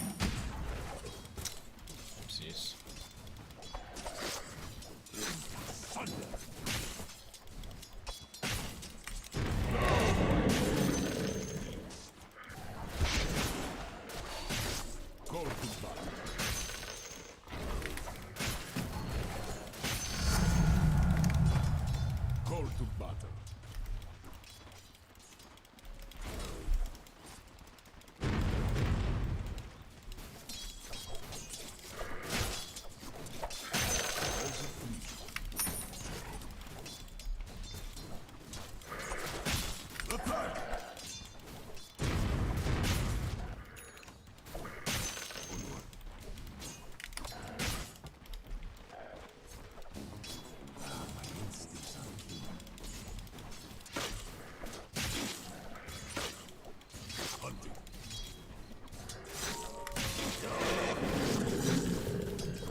So you say. Yes. Attack!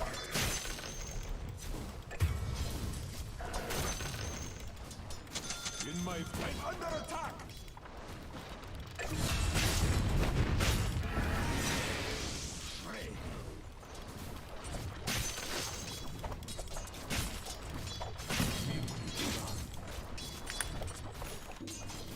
Your mid tower's in a bit of a bag. The wolf runs.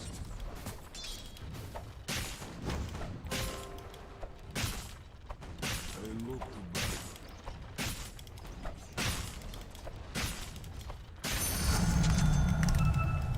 For the honor of my house.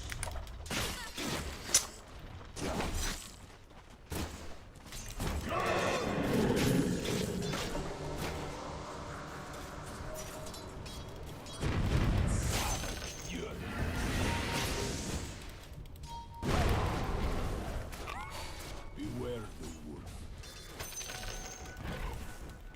What the fuck was that? What was that gank? I look to back.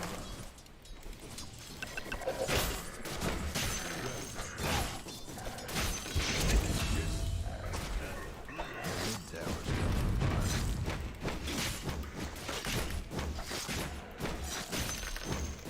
Need more.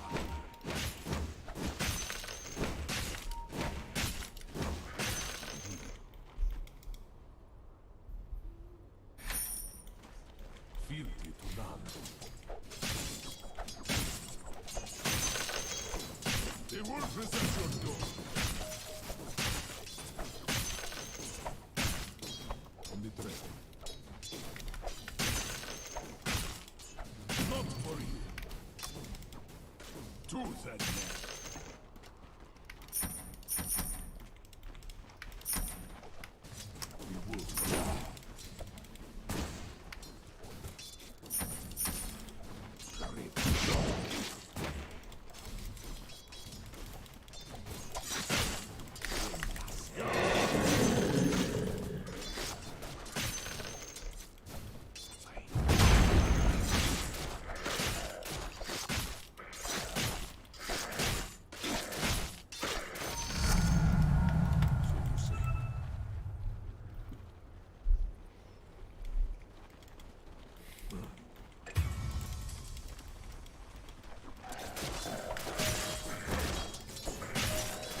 time.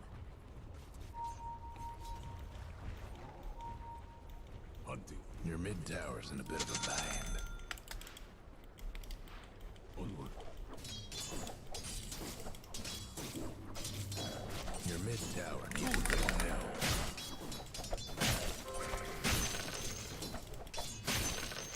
Does it please you? Denied! Call to battle.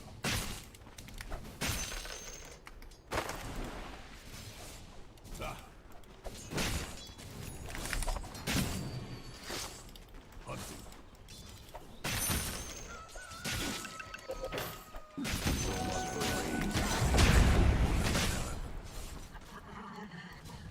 Raise your throat.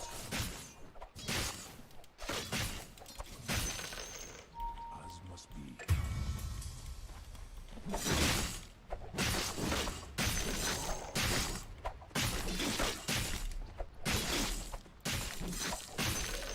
Does it please you? The wolf is at your door.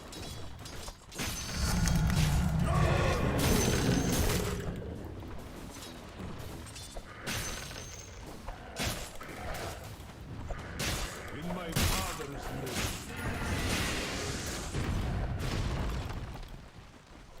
For the honor of You can help other lanes too. Like, I don't understand that. Just push, I guess.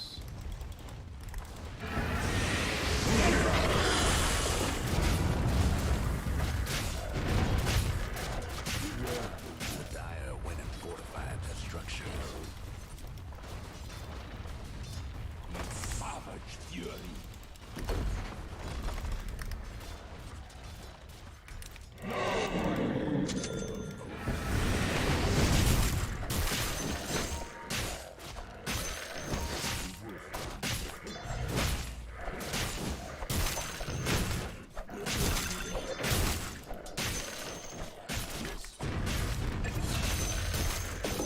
Your top tower's in trouble. What's gonna happen? Ready.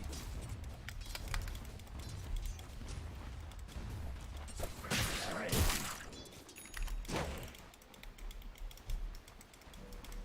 Feel it tonight.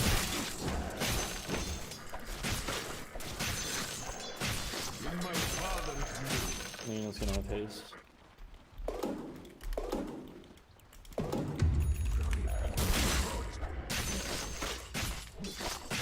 This is crazy, bro. Kill Luna, guys.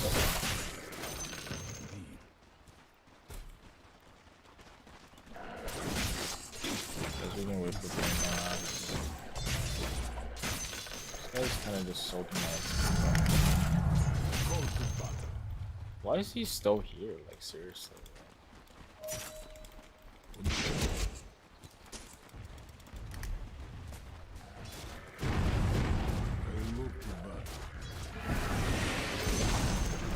The other fella's bottom tower's gone for good.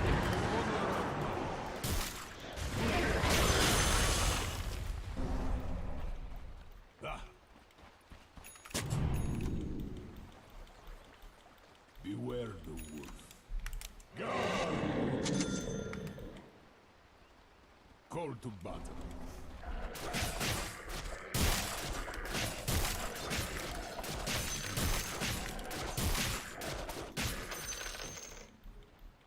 Of course. Onward.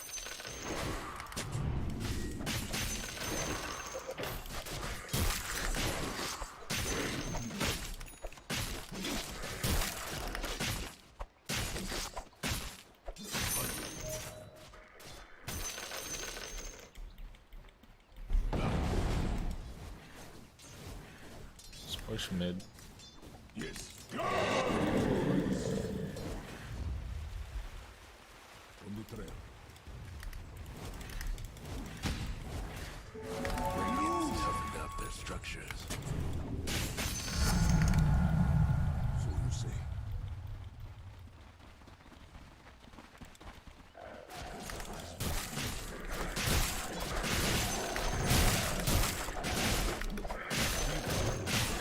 Kill the Spectre.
Call to battle.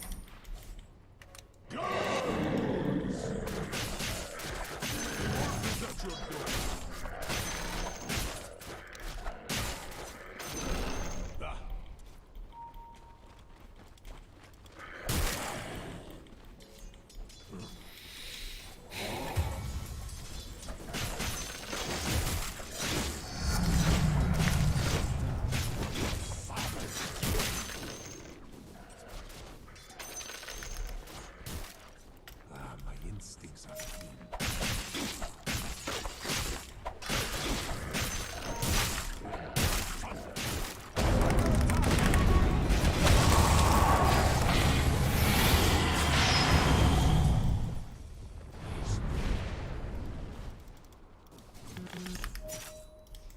Motherfucker, what am I farming there?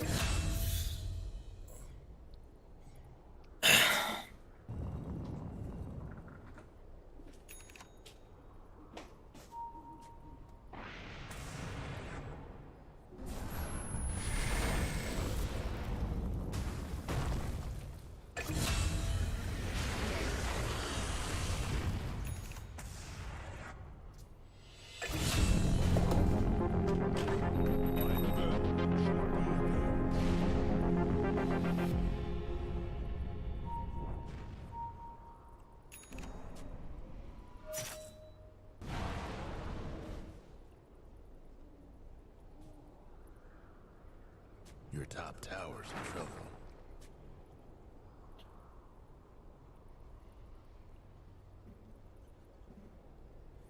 Your top tower's hurting. Hate to say it.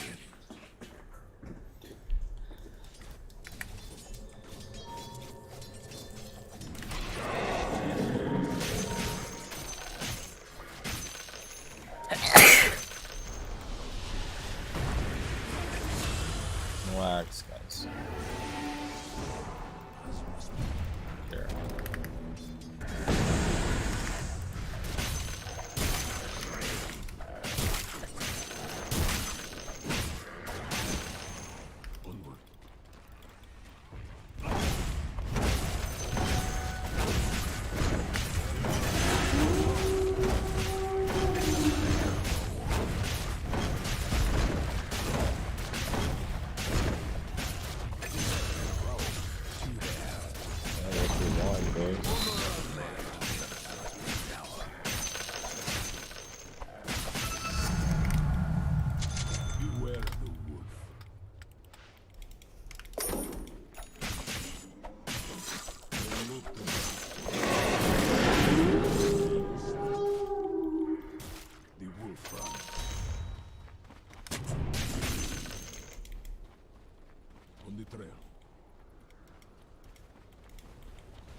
They look to battle. Of course.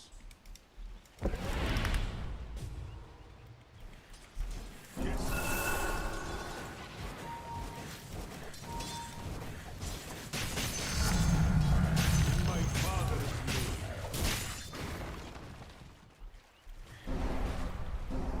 Onward. Go!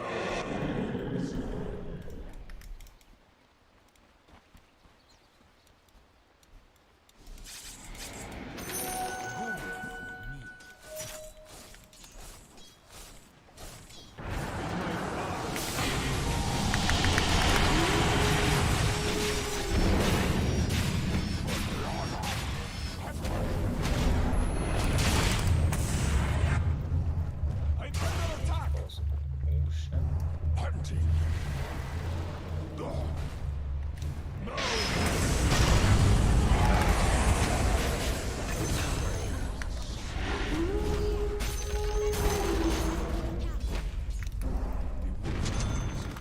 The other fella's aiming to wreck your bottom tower.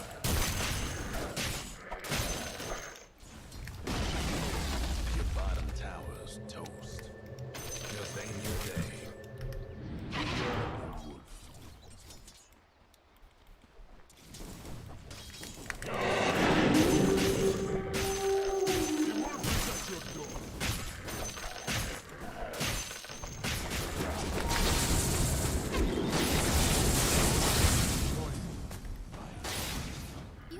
Dude, I almost forgot Wind Ranger existed, bro. What the fuck?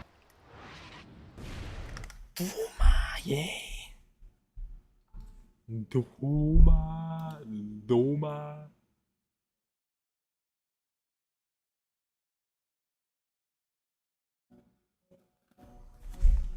Fuck that, alright. Then we gonna make some money.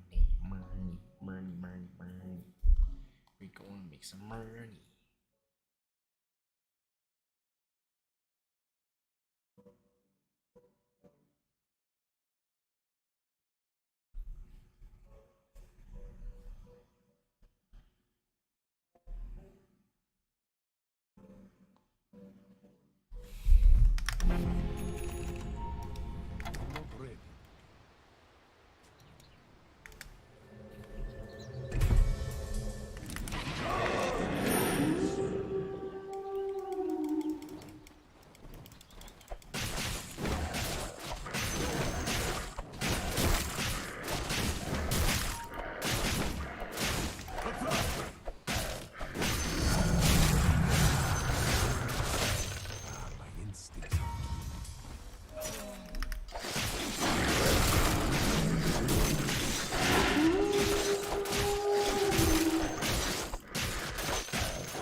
I've taken a liking.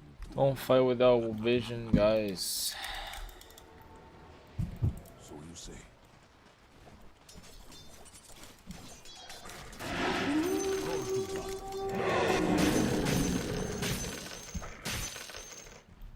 Indeed.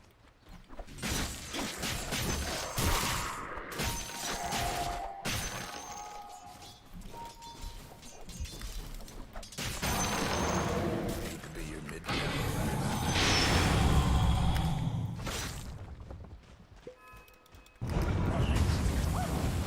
What the hell? They are persistent. Beware the wolf. They won't be taking your mid tower.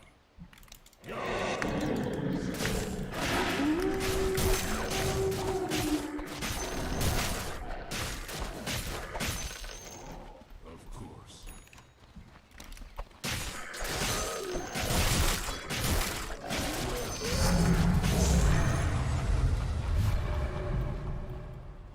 Might want to check your bottom tower.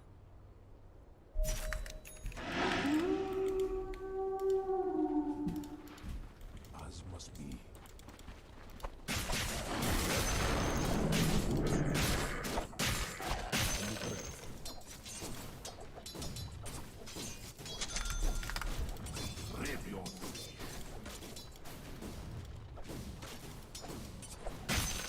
So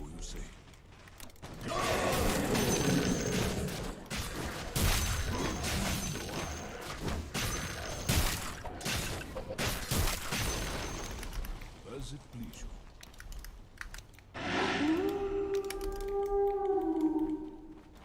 Fealty to none.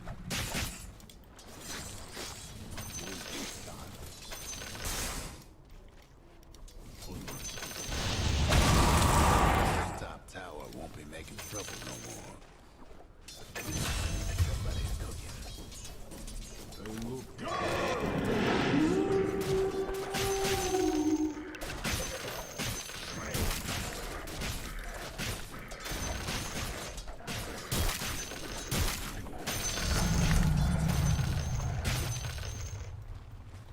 call to battle. Invisibility. The wolf runs. Hunting.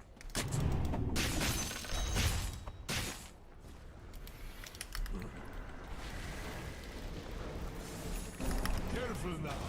I find. Ah, my instincts are gold for me. Of course. Gold for me. Now my wolves can feast.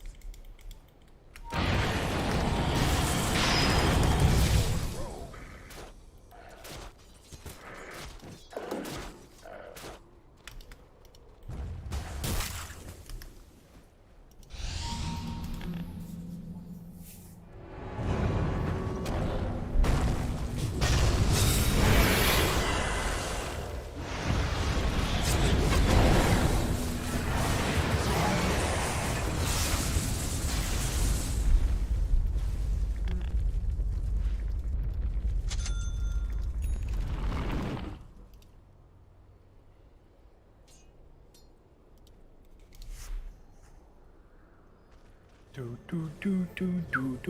mid tower's coming hard. Big jump, jump, jump, big jump.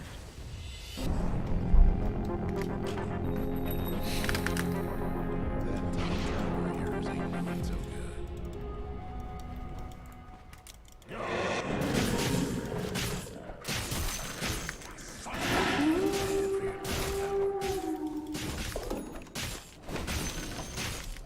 A shift in power. They look to battle.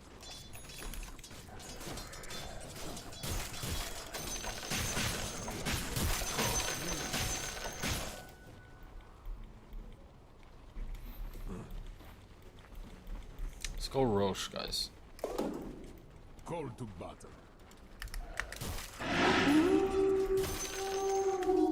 Hunting.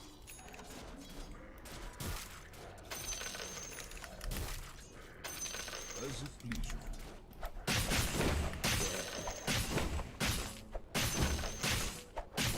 Fealty to none.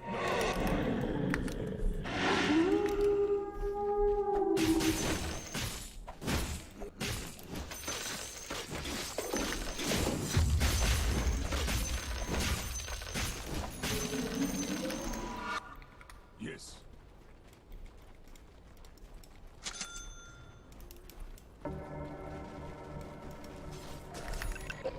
The wolf runs. Let's go bottom and Roche. Careful now. Roche is gonna be bot. Ah. I've taken a liking to you. Gather wolves.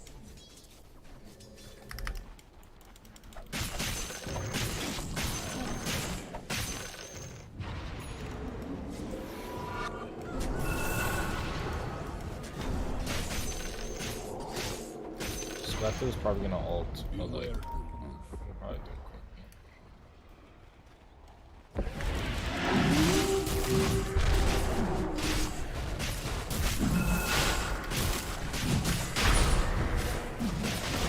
You're all missing, bro. That's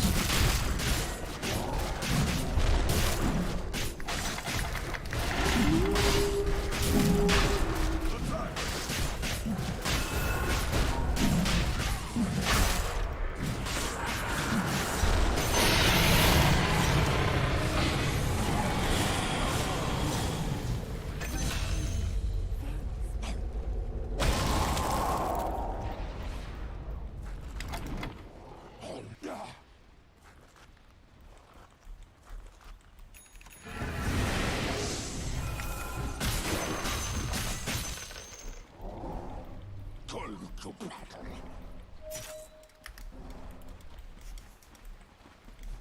you say.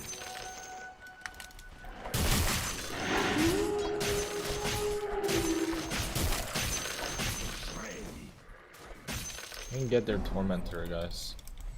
After our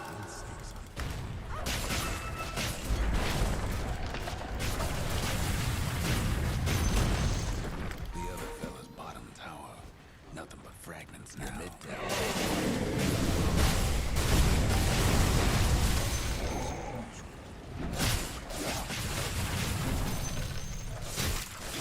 Your mid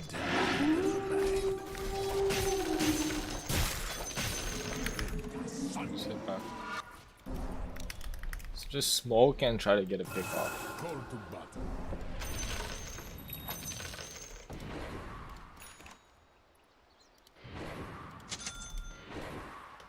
Hunting.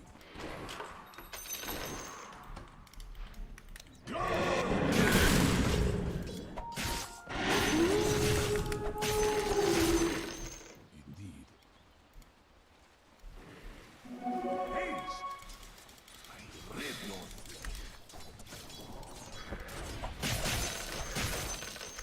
what do you say?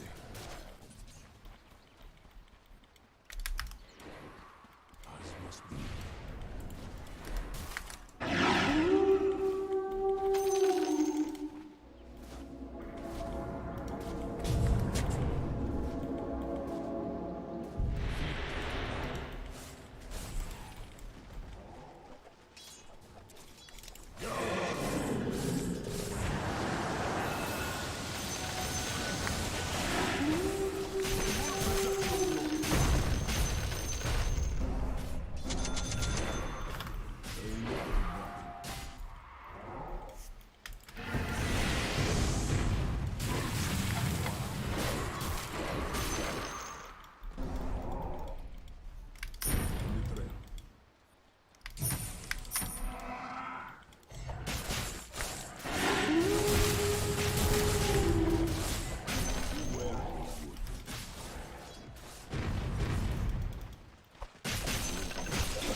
Instincts are keen. Ah,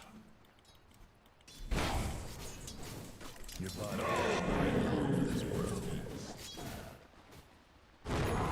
I'm under attack! The other fella's aimed to That's the winner as well. It's kind of just like Might want to check your bottom tower.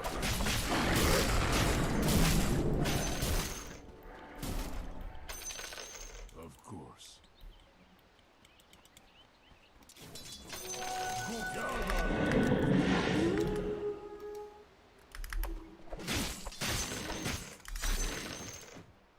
Fealty to none.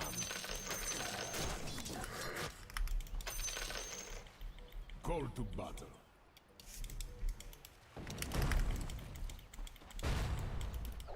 Mine now. Yes. 7 in a row. Radiant structures must have been fortified. Somebody should not iced get the caught dyer's career. like that. The wolf runs. Get back.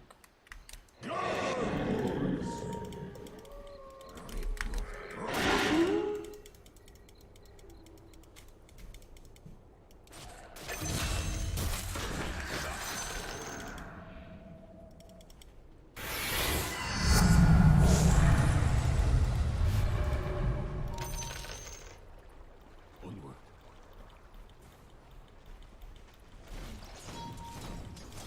Beware of the wolf.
Little Wadvia. Little Wadvia. Little Wadvia. Almost feel bad for your top tower.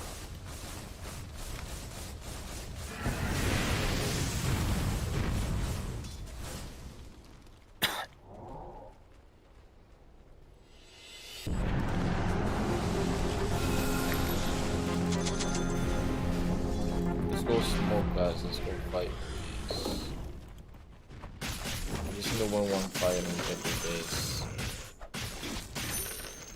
Go smoke, guys. Go smoke. Catch the Lina. Kill Lina first. Kill Lina.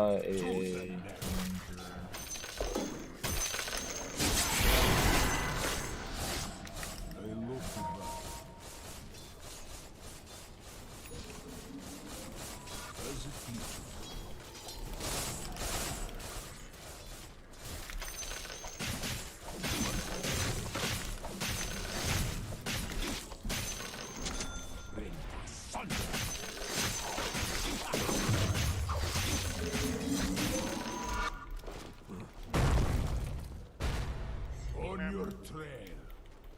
We need a sentry.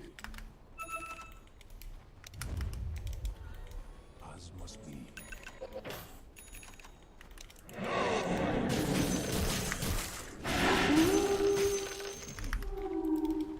I want to get 22 so I can get my shot.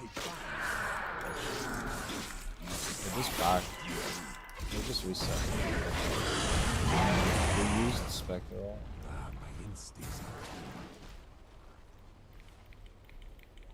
Your bottom Let me get this real quick. Take like 1 second. So I can get the lanes pushing with the tower here's. Don't fight, they don't have Spectral.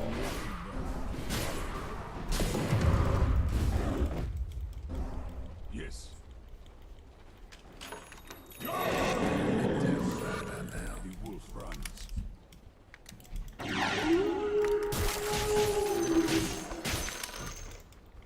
Ah. As it please you.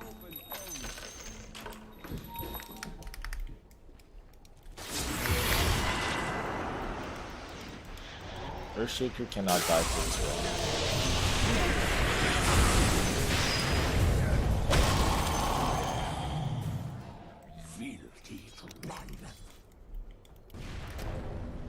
Your bottom tower ain't long for this world. How many was that? Earthshaker's dying first.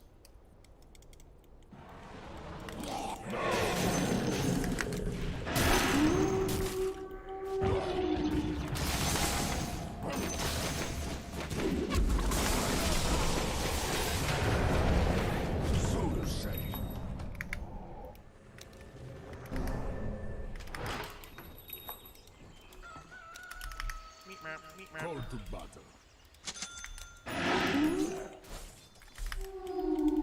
Hunting.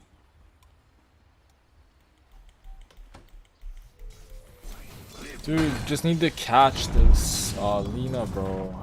Like, Lina has no BKB, no Lincoln, no A on this. Earthshaker's just getting caught, I swear. Just need to get a good catch and win the fight, and then they lose their base. Like, if they die without buyback, they literally lose in like 30 seconds. Just need to get one fight where we can go on their doors without. Don't go on Spectre, okay?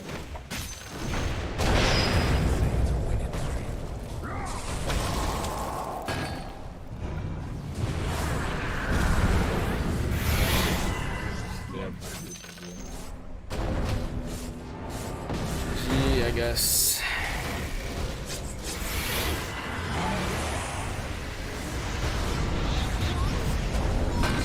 Centaur stone. 3 down. Oh, don't get caught, don't get caught.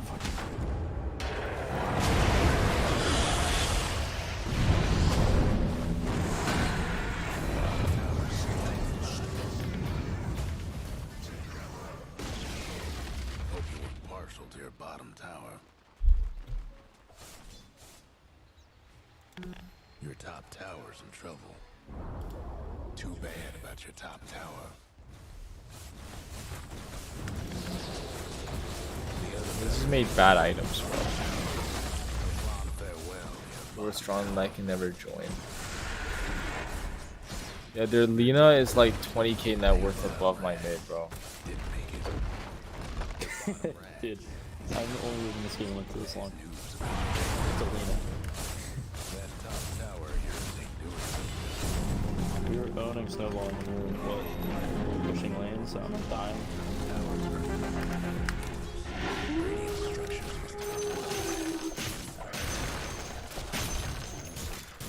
Other fellas are after your mid-range. There goes your top tower. That does it for you. Right?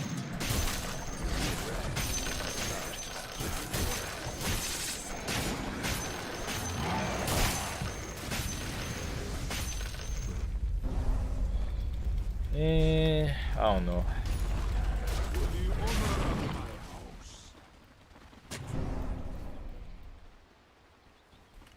Yes. The wolf runs. My instincts are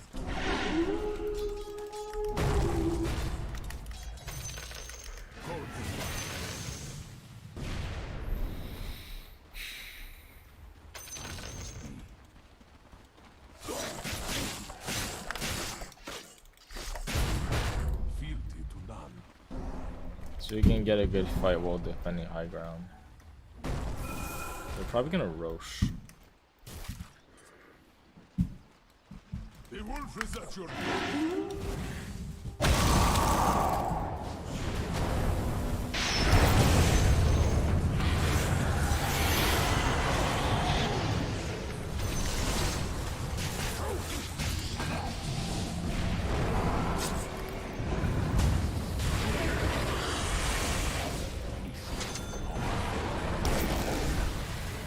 Pretty hard to fight when you guys die in like the first second. Like it's actually just pretty hard to fight. The game just doesn't exist.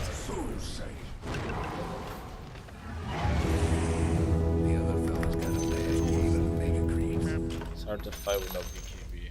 Then just make a BKB. I don't need BKB.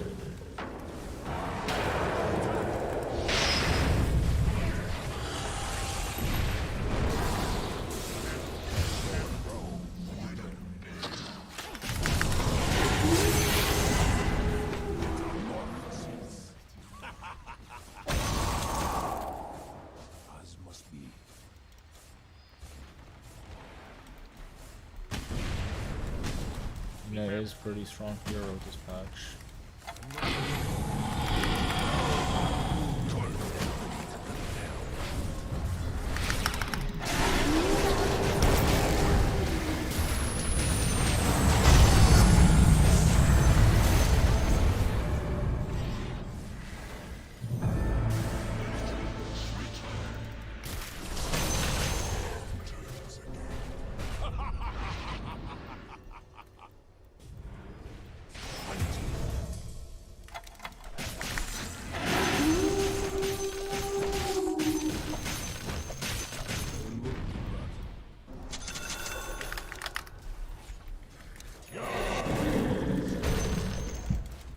in my father's name.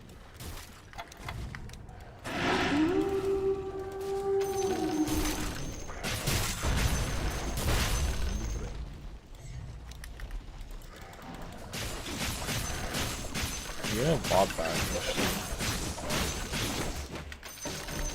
They're not even working that.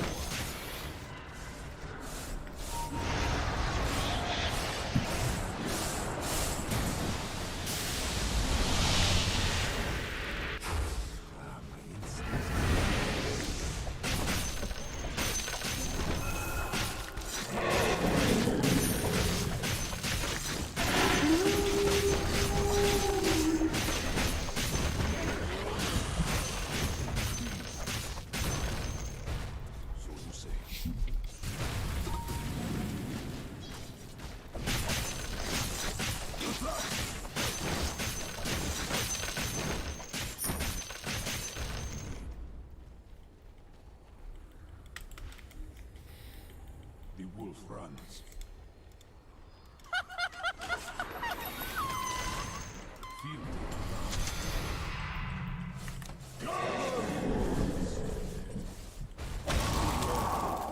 Feel Try to kill Lina. Lina die backs. Maybe we can win.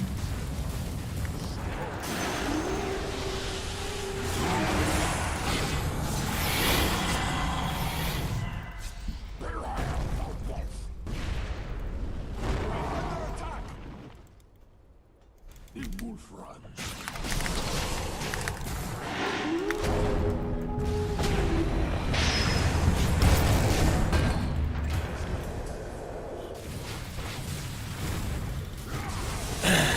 Can't win.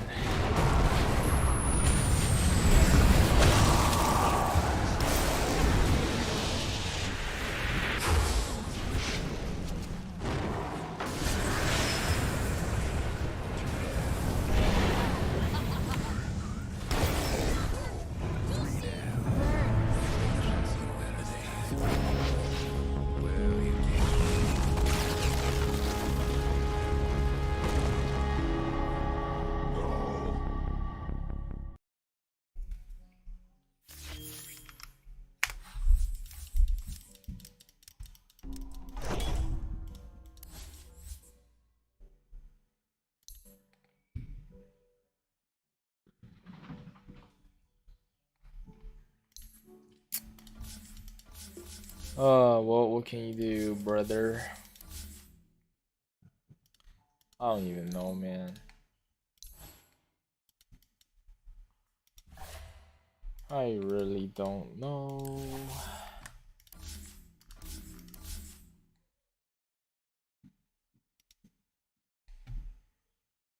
Little Wadia.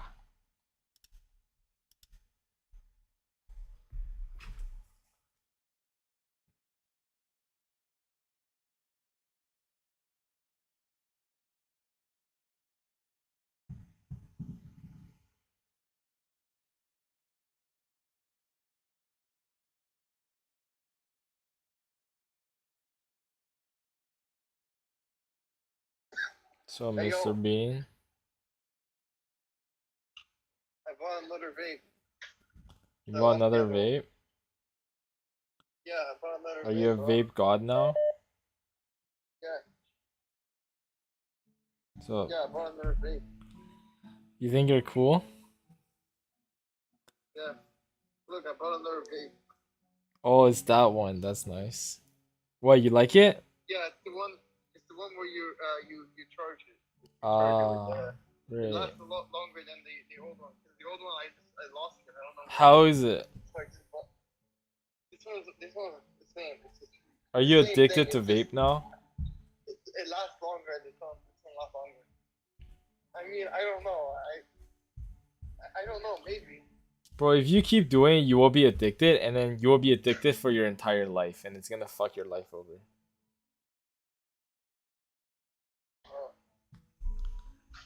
I'm just telling you, bro. It's not good for you, Ivan.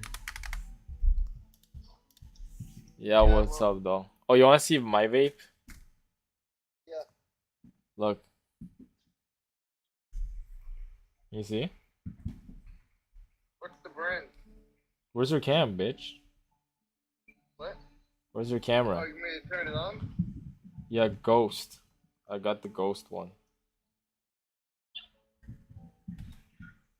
That's the ghost one? Blue Lemon. Can I see it? It's like this. What's the brand name? What's the name of the brand? Is the brand name is called Ghost, bro. Oh, this one is HQD. Yeah, are you still in Florida? Yeah. How's your vacation? Oh, great. How many puffs does it have? I have no idea. This one has 7,000. It probably has a decent amount on mine. Yeah, this one has 7,000. It's just I have to charge it. I have to charge it every day. Like it has the recharge. Does yours also have like the port to recharge it? No, mine is one-time use. I wanted it like that because recharging is like more expensive. I just wanted to try it out. Yeah, it is more expensive, but it's worth it because then you can last longer. Yeah, but I'm not gonna vape that much, so I didn't care.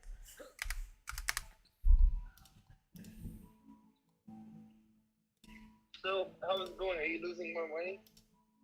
Oh yeah, dude. I went to so basically, bro, I went to fucking I lost like a bunch, right? I lost like 4 grand. So I got back 19 grand online, and I lost it all that the same day. And then I lost like 3 grand, right? And then I won 3 grand, and then I lost another 4.5 grand. And then now I'm in debt, right? I literally have no money. So I went to Niagara Falls, and then I withdrew another 800, lost that. I went to like some random shitty little casino, and I lost another 900. And now I'm like 5K in debt, right? So I was driving home. Yeah, I went to Niagara Falls. Because I went to Niagara Falls because I'm going to my school that day to see the doctor. So like it was close to my school, so it's like on the way. And then, bro, I lost 900, and then I went on the way back. I went to this Flamboro like Elements Casino. I lost another 900, bro. And then I was charging my car, right, because I was out of battery. I parked it at Woodbine. I was charging it, and I was bored. I was like, yo, you know what? Let me go in and see if I can win it back, right? So now I'm 5K in debt. I took out my credit card. I withdrew another 1,000. I took 1,900 cash advance, and I withdrew 400. Like, just my credit card, right? I had to call them. No, there's this one that I didn't max out because like they wouldn't let me use it for some reason. Like they restricted it. I called them. It was CIBC. I was like, "Yo, look, it's me. Like I'm trying to withdraw, right?" And they were like, "Okay, yeah, you can do it now." I withdrew 400 from ATM. I took 900 from cash advance. I went to the high limits table VIP in Woodbine, right? I'm at Woodbine right now. So I went upstairs. I bought in for 1,300. And bro, so at this point I was down like 5 grand in debt, right? And I was like, yo, this is good. Bro, I started winning, right? I got to like 6.8K, bro. And I was back. But then I was betting $600 a hand, right? So I bet like 200 I win. I bet 300 I win. I bet 400 I win. I bet 500 I win. And I had 600. And I had 2 8s against a dealer 3, right? And then I split, which is now is $1,200, and I had like another 3. So I doubled down, and I lost everything, bro. The dealer got like a 20. I was so mad. I lost $1,800 in one hand, bro. If I won that, that would have been like a 2,000. That would have been like a $3,200 swing, because I would have not lost the 1,800. Bro, so basically like 5K. So, and then I tried to chase, right? I got the 4K. This guy beside me was playing as well. He lost like 4 grand. And I kept chasing, bro, and I lost it all, bro. I don't know why I kept playing, bro. I should have just cashed out and left. I would have been up, nigga. $69 billion. Like 5K.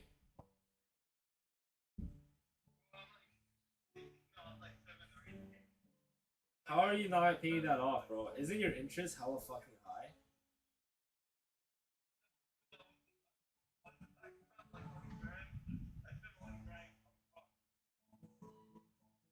Huh?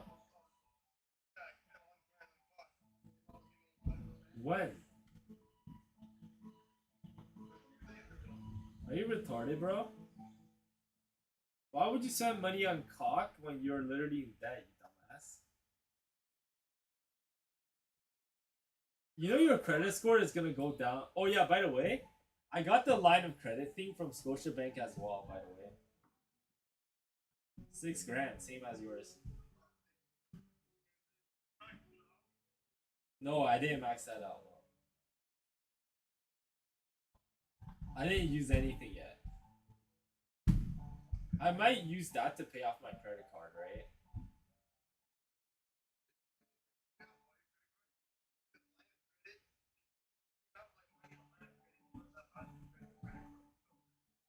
I'm already paying off a little bit. I just have to pay my friend's rent, but the owner is being a dick right now, so I'm not paying him yet. But yeah. Yes, bitch. Listen, bro, let's do sports betting, but I need you to pay off your debt first, bro, or else we can't do sports betting.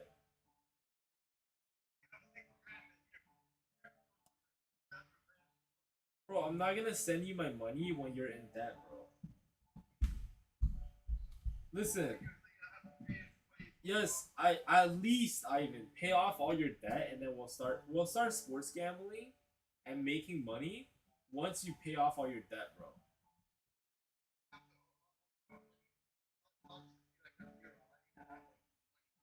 If you can manage to pay off all your debt, I'll give you some money of my own to use. Yeah, bro. Well, take your time, but stop spending. Why did you spend one? What did you even spend 1K on? For what? Why the fuck are you gemming Clash of Clans? This is a dead game.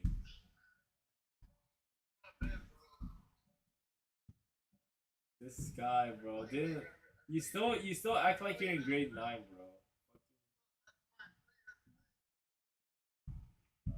Fucking guy. So what did you learn from Denmark?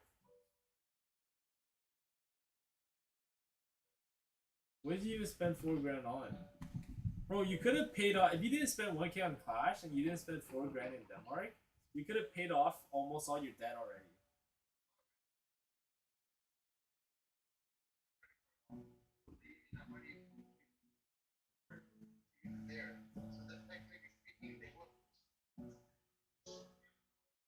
So what are you doing in Florida now?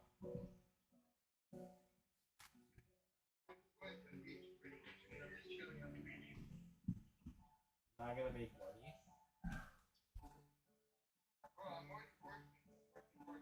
What's your work? Bro, listen, just go to the Florida Hard Rock Casino, go in and rob their ass.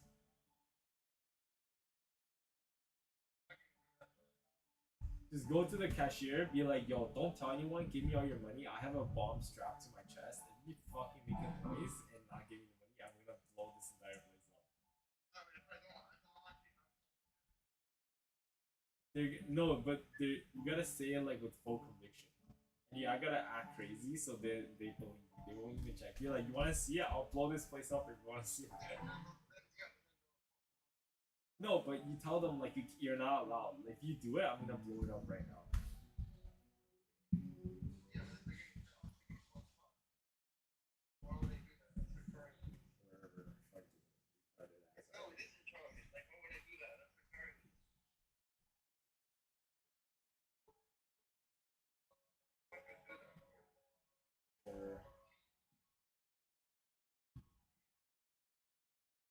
Where are you, bro? Where are you? You're getting fucked by 5 guys?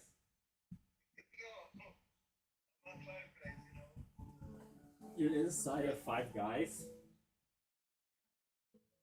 So you're inside of 5 different guys. Okay? You know, how is it? Is it good?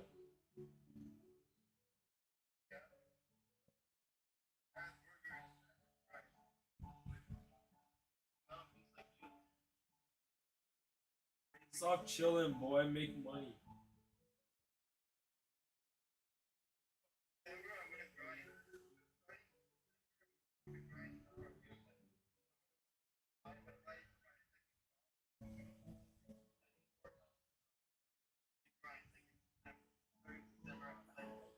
You know how to make money online, bro?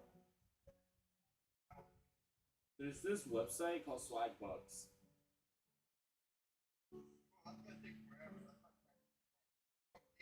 Do you know what Swagbucks is?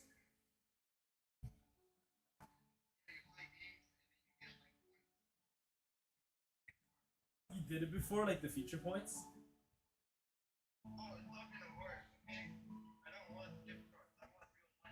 No, they give you PayPal.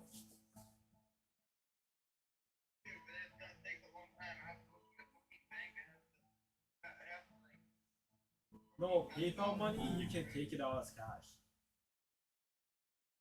Yeah, but it's gonna take like how many visits that take? PayPal? Yeah.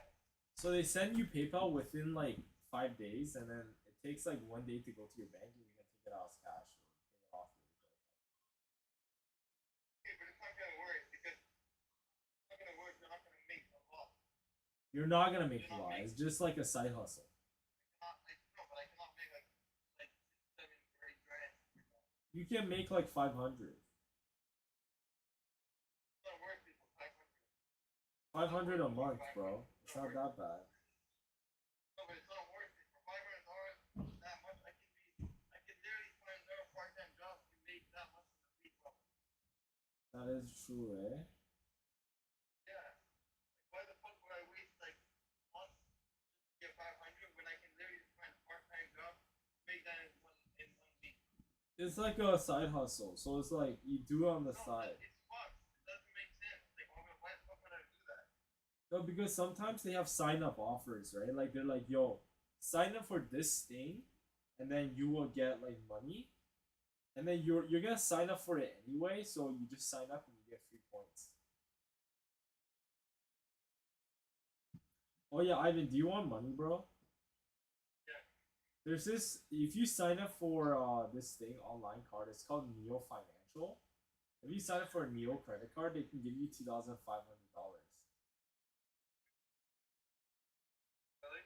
Yeah, I have it. What's the catch? It's just like any other credit card. You just gotta pay it off.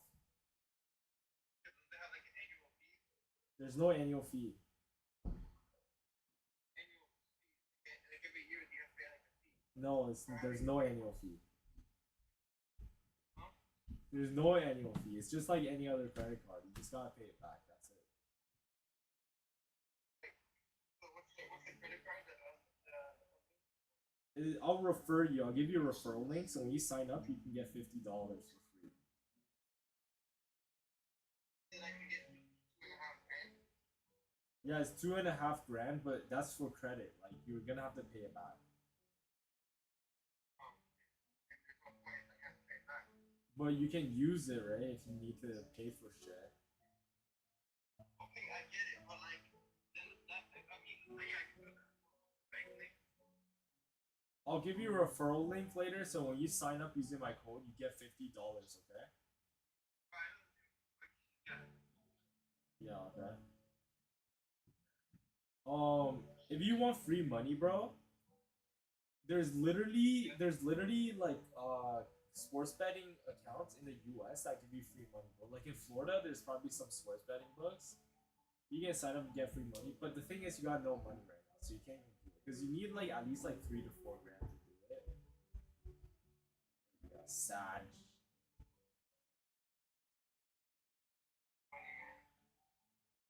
How are you gonna pay back all the money that you owe me? I got my ways, don't worry. If you're not even working, how the fuck you make the money? Scamming noobs like you.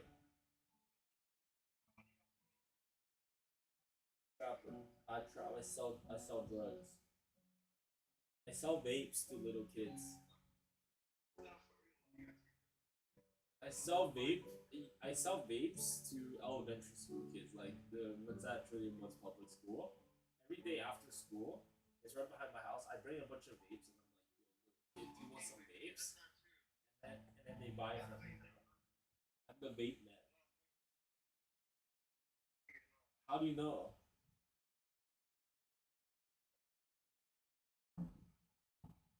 Why is it not realistic?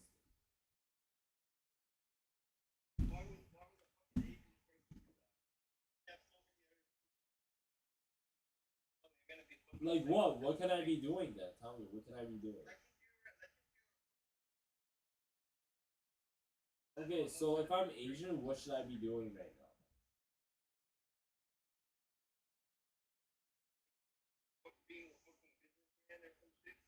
Yeah, I am a businessman. I'm an entrepreneur. Yeah, okay, but how do you make the money? Online business, bro.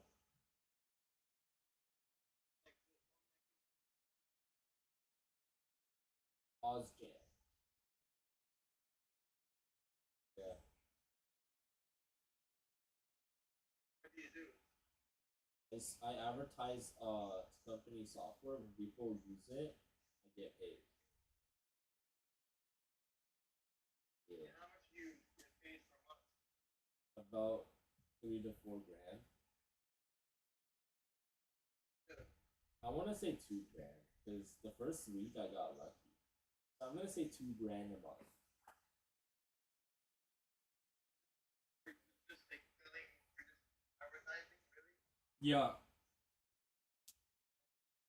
But you have to get customers, so they have to actually use the product. So if you get no customers, you get no money.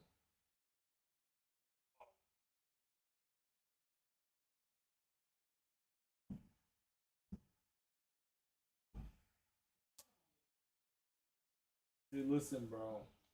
Mr. Bean, if you want to do business with me, bro, I can help you get rich. But you have to show me that you're smart. Pay off all your debt, stop doing dumb shit, and then maybe we can get rich, okay? Alright, see you, bro.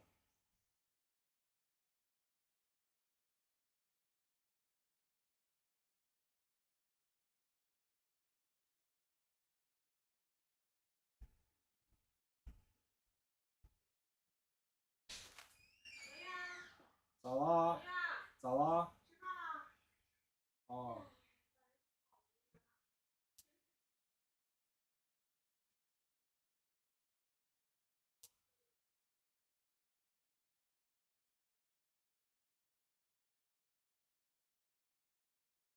Both OpenCC and Track2.name shut down completely. Selesnev went dark once again. The Secret Service wasn't sure what his condition was. He's probably still alive and needing time to recover, but if he does get better... Did you know that Usopp is Luffy's shadow? For Usopp, Luffy is the ideal he's constantly chasing after. A captain, a brave warrior of the sea who never runs away from a fight. But despite their differences, Usopp and Luffy constantly get into similar circumstances with similar outcomes. For example, Luffy punched a celestial dragon, knocking them out, while Usopp fell on a celestial dragon and knocked them out. But this actually extends past the Luffy-Usopp dynamic, reaching the great figures of the past, Roger and Nolan. And as Luffy has inherited Roger's will, Usopp walks in Nolan's footsteps, turning his lies into truths. Which is why during the time skip, Usopp was sent to an island inhabited by wild plants, because Nolan was a botanist. Roger and Nolan are two sides of the same coin. Roger died laughing, potentially telling a lie while everyone believed him. He died crying, telling the truth while no one believed him. He set out to sea as a brave warrior and died a liar, while Usopp sets out as a liar and ends his journey as a brave warrior. Did you know that Usopp is Luffy's shadow? For Usopp, Luffy is the ideal he's constantly chasing after. A captain, a brave warrior of the sea who never runs. One Piece bodyguard. This time I'm doing 2 bodyguards with 5 attackers. Let's see, do I have better luck this time? Cannon Crew's my first bodyguard. This is the craziest poker hand I've ever been a part of, and it's not even close. In late position with 6-7 offsuit, at this table, I'm playing 82 cards. Why? Because C1 is a maniac. He enjoys setting money on fire, and I'm here for it. We go to a flop 5 ways, and it's a juicy one. 3, 5, 8, I have an open-ended straight draw. The maniac bets out $100 and seats 2 and 3 call. I only have one option, which is to ship it all in. $200. All 3 of them call, and the run out is pretty awesome. 3 pairs the board, and the river is a king. This is where things get weird. The maniac goes all in, putting the other 2 players in a super tough spot, and they both decide to fold. He then turns over 6-7 offsuit, and we chop. Same hands. This is the craziest hand I've ever been a part of. Not even close. Late position with 6-7 offsuit. At this table, I'm playing 82 cards. I was watching the WNBA prank. Did you feel bad at all? That's what David got. That David got. Saved it. Every ultra masculine pseudo-motivational. Some time in his vacation home. So they started getting prepared in case that happened. Also saw he likes to travel to South Korea to get there. So they issued some warrants for him in Korea. But then the Secret Service got a tip saying Roman Selesnev has just arrived in Germany. quickly, they started booking plane tickets to go there. They were calling up Interpol, trying to find someone to help arrest him. But just then, they found out the passport numbers didn't match, and it was a different Roman Selesnya altogether. Roman did go to Indonesia to take short trips, but he was buying plane tickets last minute to avoid being tracked. And he took direct flights and didn't go through Korea like he normally did. There's no extradition treaty in Indonesia either, so the feds just didn't have a way to capture him there. The Secret Service was getting impatient, so they tried to lure him to Australia, but that didn't work either. He just had to wait and be patient and watch for him to make some kind of mistake. About a year goes by, and then another carding site opens up called Tupac.cc. This one had a huge inventory of credit card dumps. One reason for this is because it was also a reseller. So when the Home Depot and Neiman Marcus were hit with their massive credit card breaches, those hackers were selling the dumps on Tupac.cc and getting 50% of the sales. Pretty quickly, this attracted the attention of the Secret Service, who started investigating who might be behind Tupac.cc. May 2013, the Secret Service, Department of Homeland Security, and IRS Criminal Investigation Unit had been fed up with Liberty Reserve and decided to shut it down. They arrested the owner and seized the site. This was a Costa Rica-based company, and it was being charged with processing money used for illegal purposes. I think it's illegal to process money if you know the money is being used for criminal activity. Liberty Reserve attracted a lot of criminals. So, with Liberty Reserve site in the hands of the Secret Service, they started going through the transactions that were in the database. And this gave the Secret Service a lot more information about him. They found Roman's old accounts, added up the transactions, and found he had over $15 million in incoming transactions. They followed the accounts further and noticed some were recently active. As they investigated, they found information that connected Roman Selesnya to be the person behind the Tupac.cc website. These transactions also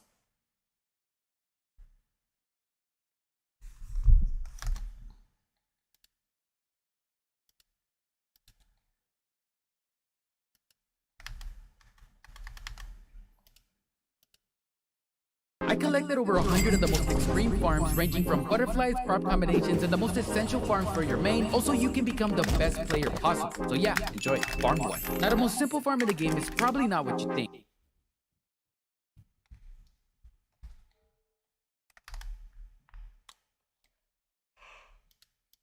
What's up guys, welcome back to a brand new video. I'm not gonna lie, today it's been rough, it's been really rough. We started off the morning.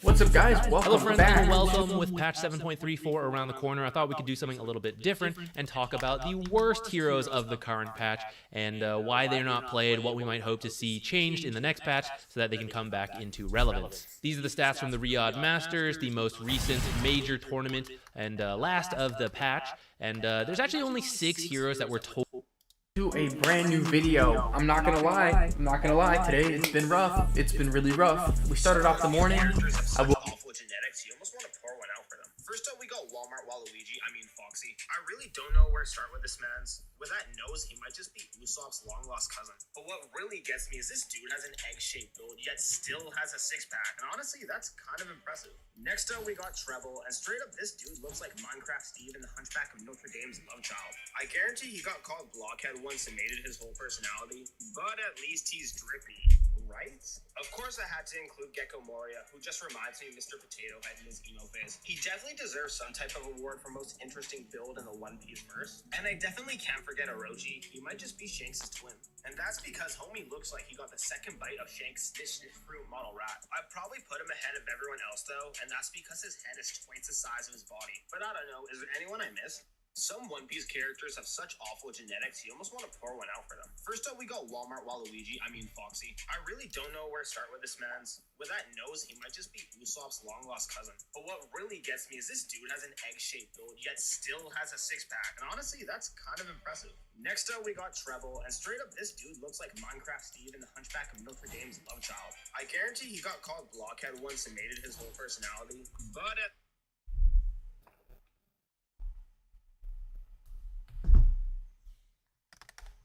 Woke up at 5:30 in the morning to meet someone, going to Amazon. Twitch meetups? Sorry, man. Right there. Stay tuned, and then I have a meet. A side hustle Tia Hall started out of her dad's garage now earns $350,000.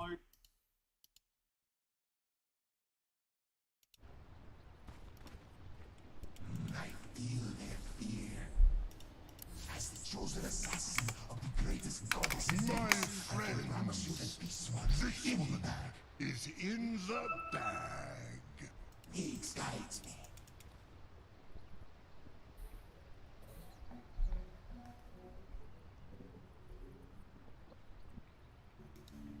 I speak without voice.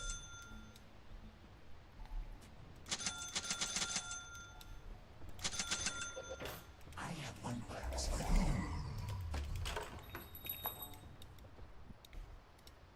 To my marks. 30 seconds to showtime. I have one purpose.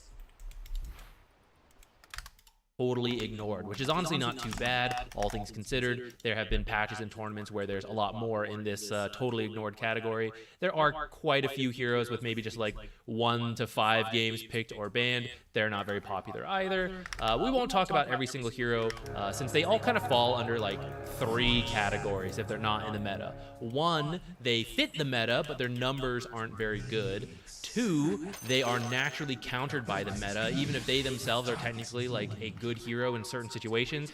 The common picks just naturally counter them, so you don't see these types of heroes. And then 3, they just don't fit the meta at all. Even if their numbers are good, they're not doing what is like currently good, which right now I would say is very strong lane into active gameplay. Abaddon was looking pretty good, but got nerfed in 7.33D, lost 25 attack speed, and a mana increase on his shield, so that just hurt him in all the roles, which hurts his flex pick value. So core, carry, or offlane, I don't think I ever saw mid Abaddon. You know, he's a universal hero, so people were doing the harpoon, maybe like Radiance stuff, Manta, things like that. Hephaestus, please stop chewing my wires, thank you. He had some value as a core in that sense, but losing the attack speed means his laning stage is worse, can't get the Curse of Avernus going, and just can't harass as well. The items he buys have less value because he's not attacking as fast, so that hurt him there. As a support, he's not harassing as well because he doesn't have that same laning stage damage with the attack speed, plus the shield is then harder to spam, and there's a lot of mobile heroes, so it's hard for him to keep up with them to shield them, or like you need lockdown from your supports to kill them because like a popular item was like Pavis, Glimmer, Solar Crest. Those are like saves, the auras, right? Those are the save elements. So your supports, they can add more saves, but they also would preferably enable you in other ways. And Abaddon didn't really have that, or it was very difficult because he had the silence, but he needs to attack 4 times, and he just lost 25 attacks. Centaur Warrunner was just heavily countered by many popular heroes. So in the laning stage, you got someone like Undying making his life miserable. You have carries like Medusa Morphling who just don't care about you and they're getting the farm, you're not really pressuring them. Later on, like the unique part of Centaur is Stampede, and there's just natural responses to that. So, for example, Bloodseeker Rupture, one of the most popular carries, means you're trying to save someone, you have them run away. They can't run, they're gonna die. Like Batrider could lasso, prevent you from running. Naga Siren Song, the whole team can't run. Same with like Chrono and Black Hole. You could surge after the people stampeding. Medusa, you try to like run at her, initiate with Stampede, but then you can't like look at her, so everyone just like turns around, Stampede's end. So like, there's just too many heroes that like beat him in the lane, beat him in the game, and don't offer, like he doesn't offer as much as other offlane picks who had stronger laning presences than him. In my opinion, Dazzle's super weak because his laning stage is awkward. Q, Poison Touch, it's very hit or miss. If they have no escapes and they're like melee slow heroes, you can just run them down and get tons of value. But if they have any form of dispel or escape or stuns and then they like run away, slows and they run away, then you don't get any value off of Q, and it means you don't even you add very little. You can auto attack, but any ranged hero can do that. You have Grave to prevent like dives, but it doesn't necessarily help you farm better. Shadow Wave, the heal, kind of useful, but it is going to push the lane out as a position 5. You don't really want to do that all the time to be able to like do anything in the lane, so then that's like, it's all really awkward. The active items I thought would synergize with his new ultimate, but the ultimate does not work with Mech and Grieve, and then I think the ultimate numbers are just a little awkward on him. So coming out of a bad lane into like questionable mid game, like he didn't have a good spot. Grimstroke, I think all the abilities make sense for the current meta, but they're just too much risk too little reward guaranteed. So like Q is a skill shot that needs to hit creeps. So as a position 5, that doesn't feel great. As a position 4, that could work, but it means you're always shoving in the lane, which means there's not much space to run people down with your shield. Now you could maybe tower dive with the shield, but again, that's like a little awkward, right? It's a little more risky than possibly getting a kill outside of the tower. Your silence can be good, but it takes time for it to actually do its damage, and if they attack twice in that time, then they get gold. You get nothing, they get gold. So just the whole like combo of his regular abilities outside the ultimate were very expensive, like mana cost, cooldown, and they all had ways to be dealt with. Either they have like some aggressive dispel, like enchanters can remove the shield from you, or they like lift you up like Rubik, or they just keep you so low like Undying that you can never feel comfortable committing in. Grimstroke for a long time has felt very awkward, and it's because he was too overpowered when he first came out, and he's been nerfed so many times that now I think it's just hard to play with his abilities with the amount of risk and coordination required to properly pull it off. I do think the ultimate is still like pretty solid, his Ags is pretty good, but I just think the ability is just too awkward compared to others. Omni Knight is hard countered by Nullifier. I don't even know if we need to talk more about it, but it's similar to like someone like Abaddon. He's a very save-focused hero, but he preferably works with strength heroes, of which there's not many popular strength carries right now. And then, you know, you try to work with other carries, but they just nullify your key skills. And what do you offer then? It's not like you offer a strong laning stage compared to someone like Undying Enchantress. So like, poor lane, poor game, why would you play Omni Knight? PA is a weak laner who then can't even jungle quickly. So if we look at top heroes, you know, laning against Timbersop, Broodmother, Darkseer, you know, Enigma, these are heroes who all might kick you out of the lane pretty quickly, Batrider. So how fast are you gonna jungle? Well, if you're a hero like Bloodseeker, you're a strong laner, you also heal so you can jungle. You got Naga, fast jungle speed with Illusion, same with Medusa, Faceless with the heals, or not heals, but like, you know, Time Walk to reduce damage taken, Morphling, you know, very good at manipulating health, play the lane, Terrorblade, right? All these heroes, stronger laning presences in some way, or they jungle, if not both of those. So PA just like doesn't have a very strong place compared to many of these heroes because she takes time to ramp up. She must build Battle Fury and then farm. That's like, it's really the only build she has right now, and it's not good. And so if she had like a different build, because her skills like scaled a little differently, she could just fight sooner, that might work. But currently that's not really being done. So she has to get Battle Fury, and then like she has to like farm up and then hope she deletes people if she's an assassin. But with the popularity of universal heroes, many heroes are now tankier than they used to be. Even with the like base health decrease, it was kind of balanced out by the strength change from 20 and 22, but like so many core heroes that you want to try to kill now have like a lot of armor and a lot of health because they're building all stats of the popular build, compared to like when there's like more intelligence heroes playing in the mid lane, then, you know, they're easier to kill. They tend to have lower armor, lower health. PA can kind of assassinate them in her BKB. But when you're dealing with like Snapfire mid, Timber mid, like who are you killing in that time? I don't want to talk about every single hero here for the sake of time, but maybe we can touch on some of the supports. It does come down to a lot of the same stuff as, you know, these 6 heroes, like either a weak laning stage or don't fit the early active gameplay or deal with like the super meta heroes. So like Hoodwink, there's a lot of heroes that accidentally cut trees like Timber, Storm Spirit, Darkseer, Enigma, Batrider. So just by accident, her W is like harder to land. Plus the stun duration nerf means like there's less setup time for her ultimate. So I think she's just like having a harder time.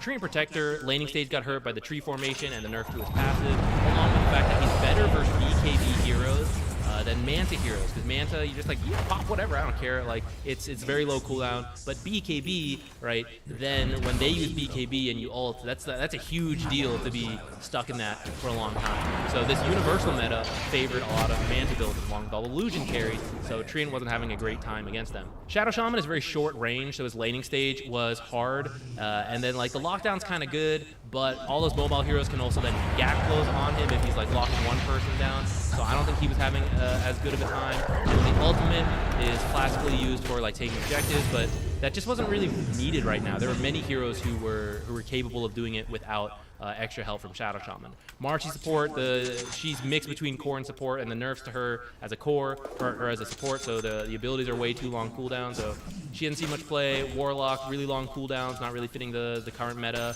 Nyx and Earth Spirit do fit the meta, I just think their numbers aren't very strong, and that kind of that description kind of carries through between these heroes as you go higher up. Venge really needs some buff. She's just not very good for a long time. Q is such a short stun. It does a decent chunk of damage, but it's like single target. I don't know. She needs something, please. She's not been good for so long. I know we didn't talk that in detail about everything, but let me know if you think I missed something. Let me know your favorite heroes that you're hoping to see a buff in the next patch. I personally am hoping for Grimstroke and Venge buffs, and maybe like support Invoker, support Kunkka. I'd love to see some like weird stuff back. Let me know what you guys think. Thank you for watching. I'll see you in another video.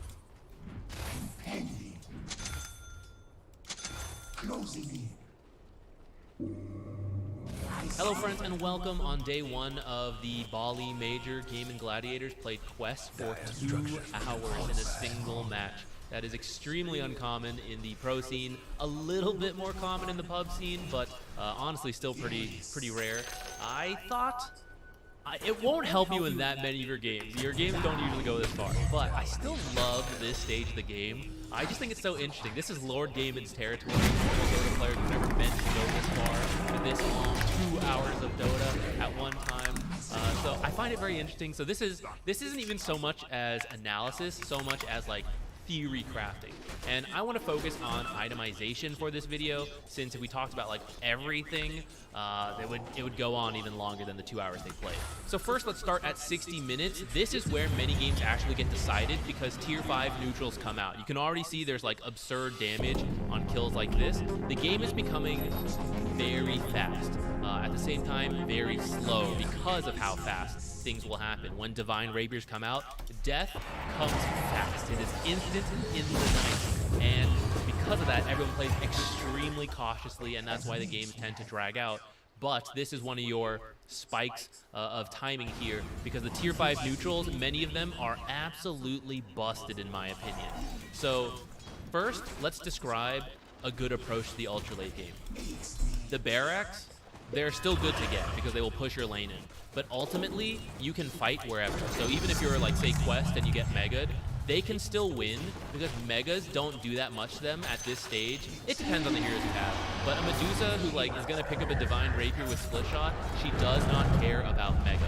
And the enemy team, if they come in here and Gaming Gladiators throw and they don't have buyback or something, then the death timers will be so long that the whole team can just walk straight down mid. Maybe someone defends the Megas, and then they can like take the base. They wait, fortify out 30 seconds. You're still dead. 125 seconds, you know, at this stage of the game. So every fight you have to be very careful of, and although it's good to get buildings and it'll help you, it is not a guaranteed win. And the fights will be extremely quick because you have a lot of blinks. In fact, spoiler alert, I'm going to show you their late game itemization.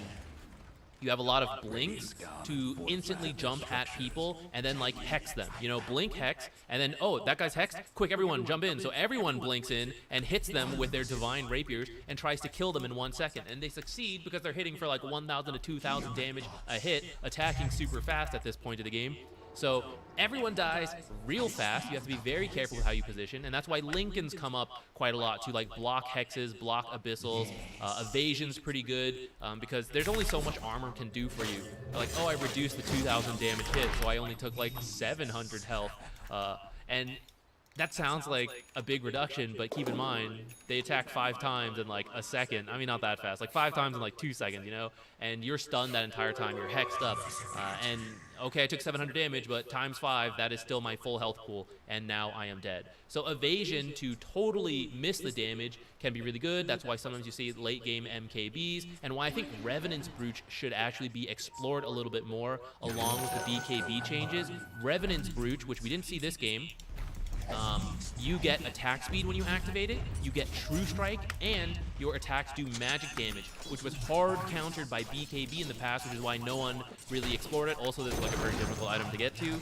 But now, BKB actually only increases your magic resistance, and in the late game, actually, let's just jump back in here. Let's just pick a hero, Bloodseeker, right? He's got 65% physical reduction, so when you're only doing physical damage, That's a lot. When he pops BKB, it's going to jump up to a similar amount, so that is unfortunate. But when BKB is down, his magic resistance is a lot less. So Revenant's Brooch will make you do tons of damage and True Strike through the butterfly anytime BKB is knocked down. And when it's up, it's pretty much the same as attacking him without the Revenant's Brooch. Invisibility is really powerful. They have silver edges because they're dealing with Timber, who has tons of armor through reactive armor. But I think Invis is just good in the ultra late game as well because no one can carry detection. Everyone's slots are filled, so supports kind of have to try to fit something in, but sentries, dust, gems, right, they are not going to help you as much potentially killing heroes as like a Hex, the Divine Rapier. So it feels like you want to swap them out, but then like, oh, that's a free get out of jail card, right? I just silver edge and walk away unless there's like nullifiers or hexes and abyssals in play that prevent me from silver edging. But the nullifiers become a little less common because nullifier isn't actually hard lockdown. So if you nullify someone but they just hit you with 3 rapiers, you die. So then you're like, okay, I got to hex or abyssal them, in which case maybe you can use it before they silver edge, but if you don't, then they're just going to get away for free. So I think silver edges become really powerful. And then a lot of people think about the refreshers, the moon shards, the ag, all that stuff. All of that is good and it depends on the game, like how valuable those are going to be. But I think supports should actually focus a lot on farming once you approach the end game. Many cores and tuds especially will still just like farm like crazy. Oh yeah, I need my backup Divine Rapier and all my like, look at this. Like so much gold is just sitting in the backpack because Medusa can't even use it all. And then at this point they had enough money to like fill out their slots. But in like pub games, especially from like 60 to 90 minutes, when supports have a lot of room to grow with itemization, especially considering they might pick up a couple Divine Rapiers throughout the course of a chaotic fight, they need to have items as well to enable their cores to do damage. Like, look at this, Arcane Blink Hex from a Shadow Demon can now set up this Snapfire or this Medusa to kill people with a Divine Rapier. Or he picks up a Divine Rapier, and now he is going to Blink Hex, kill someone with his attacks with the 2 Divine Rapiers. So I think it's really important for supports to start farming once you think the game is going to go late and drag out a bit. Now all of that out of the way just to say that I think some of the neutrals are base. So like Stygian Desolator, I don't think is worth it. I think the damage compared to like the Divines in the game is not going to mean much. I think 10 armor when people have like 40 armor, I don't know, this is where I'm torn. To a degree, I kind of think it's cool to have like armor reduction, but on the other hand, I think like against some heroes, it's just like not as relevant as having another Divine Rapier or something. For example, because you don't need some kind of move speed or dispel anymore because you have Force Boots, which give you tons of move speed, and the Force Staff and the Dispel all in one slot. The Seer Stone's good for the extra cast range, to blink further and hex people, all that. The Mirror Shield, I'm talking so much about the Blink, Hex, Abyssals. Mirror Shield protects you a little bit from that because you will block and reflect the spell, and so maybe Snapfire tries to initiate onto you with this and actually hexes herself, and now you get to kill Snapfire in the few seconds. I think Apex is a bait. 70 damage, not that much on Agility Hero, like especially compared to like Stygian Desolator, right? You do get armor and attack speed, so that part's kind of good. So I'm kind of open to it on agility heroes, especially like illusion heroes. But strength heroes, you know, they're next best. You get the health, but you'll still get shredded by like 3 attacks from triple Divine Rapier. So like, I don't love it. I'd much rather have like True Sight from Book of the Dead that frees up all your, like we were talking about, you don't have enough space for detection. So Book of the Dead can safely scout out for you. It can remove wars. It can be your True Sight in the fights. I think that one's really good. Fallen Sky's like a blink that stuns in an AoE, so that's kind of cool. Stat-wise, it's not all that great though, and the stun is delayed by 1 second. So let's say someone blink Abyssals, it takes you 1 second to close that time. You do stun again, so maybe that's why it's fine, but at the same time, someone else on the enemy team could have already saved that hero with something. So kind of iffy on that. Arcanist armor, I think, is a bait. I've seen it in this game. I saw it in Team Spirit versus PSG LGD. I've seen it in a couple of my ultra late games. If you look at the breakdowns, it actually just doesn't do that much. So like, let's look at Celery. This is him with his Divine Rapier, right? Doing tons of damage. This is the Arcanist armor. I think it's just very difficult to use in these late game fights. And then maybe the pro teams just aren't practiced with them, which is totally fair. Like, no one really plans for this stage of the game. but the actual return damage just never amounts to much, it seems. And in theory, it's cool, like 40% return damage, but you have to activate it. And when people are being killed in 1 to 2 seconds, that is not easy. You're the guy with Arcanist armor, and they initiate on you, you don't even activate it unless you're like super fast, which is tough to like blink Hex. If you're a support holding it and you see the core, get jumped, you have to get next to the core, you have to activate Arcanist armor, but all that's going to happen is that you reflect 40% of the damage. It doesn't actually save your core, who is being like killed while controlled. And if they're taking, like, say you get hit for 1,000 damage, you reflect 400 damage. Your armor mitigates that 1,000 damage, their armor mitigates the 400 damage. Plus, it's rarely going to be like a one-on-one fight with Lucifer and Bloodseeker. Like, multiple heroes are hitting this like initiated on Bloodseeker, so they all take 40% damage of their own attacks, but he's taking 100% of all the attacks. He's gonna die first. So in my opinion, like, it ends up being a bit of a bait. It's not very good. 20% magic resistance seems like potentially the best part of it. 5 armor, pretty like meh. So I've never been impressed seeing Arcanist armor, even though conceptually it sounds good. The actual practice seems like difficult. Pirate Hat is really good for the attack speed with all the Divine Rapiers, some move speed, and reliable gold from the bounty runes I think is super solid. Ex Machina, reset all your cooldowns, and 20 armor. So just in fights, 20 armor is a ton for all this physical damage from the Divine Rapiers. And then you can do things like force buildings, because you can like come up, like say you're this Snapfire. First off, you want to kill someone, Silver Edge, Hex, BKB, shoot them all, Ex Machina, Hex them again, BKB when you need to again, Silver Edge out. And you can do that every 25 seconds with Ex Machina. Or you want to like force a building, you BKB, run up. If they don't have Abyssals or any natural way to deal with BKBs, you BKB, walk up, hit the building like a few seconds, walk away, Ex Machina, you've got your BKB again. You wait 25 seconds for Ex Machina to be up compared to the 90 seconds of BKB. Like, this is absurdly busted in my opinion. The mana cost is very much.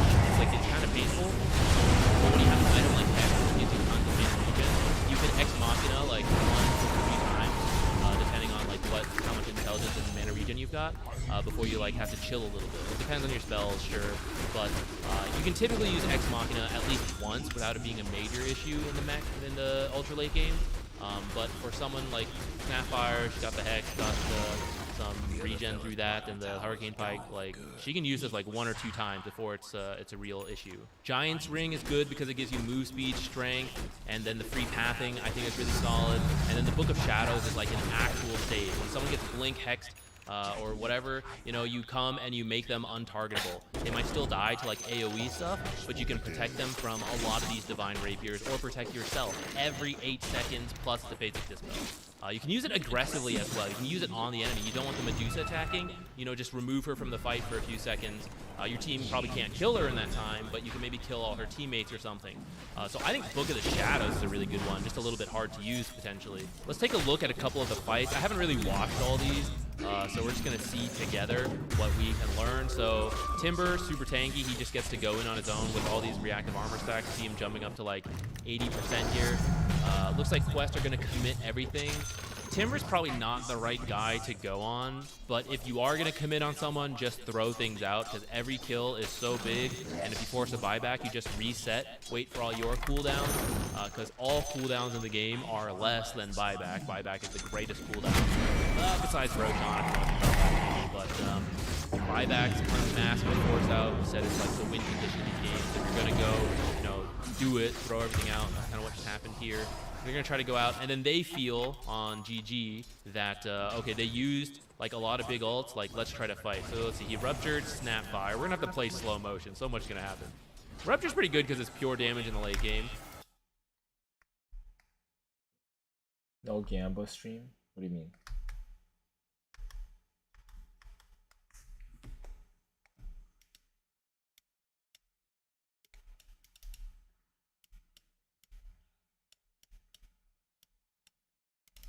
Every great anime needs a well-crafted power system, or in the case of One Piece, 4. So I sat down to figure out once and for all how devil fruits, hockey, science, and weapons each work in the One Piece world, and how each of them balances and interacts with the rest. Starting of course with a power that might be the most important ability in the entire story, Haki. Now we're going to break down every single detail about this complex system, which includes some of the most devastating powers in the entire story. And the basics of Haki are fairly simple, but as you will soon see, it quickly branches into many unique paths of super powerful abilities as well. However, the basics go like this. There are 2 Haki abilities that anyone in the world can learn, and a third one that you basically have to be born with. And the first is Armament Haki, in Japanese called Busoshoku. Now essentially this ability allows the user to form invisible armor, which enhances both offensive and defensive capabilities. This can be seen, for example, when this guy coats his entire body in Haki for a massive boost in defense. However, Armament Haki doesn't just have to be a full body suit. It can also be applied to just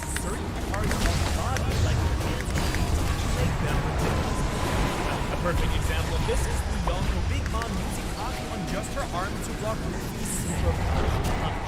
Now the second way that Armament Haki can be used is to coat an item or a weapon in this invisible armor to make it super powerful. Examples of this include the basic pipe here becoming capable of shattering swords, or these arrows being able to demolish entire boulders. But you can basically coat anything that you want to make it just ridiculously strong. And this super strong Haki can even protect you from other abilities in the One Piece world, like Devil Fruits, which I just can't wait to talk about in a little bit. But first, the second basic type of Haki that anyone in the world can learn is Observation Haki, in Japanese called Kenbunshoku.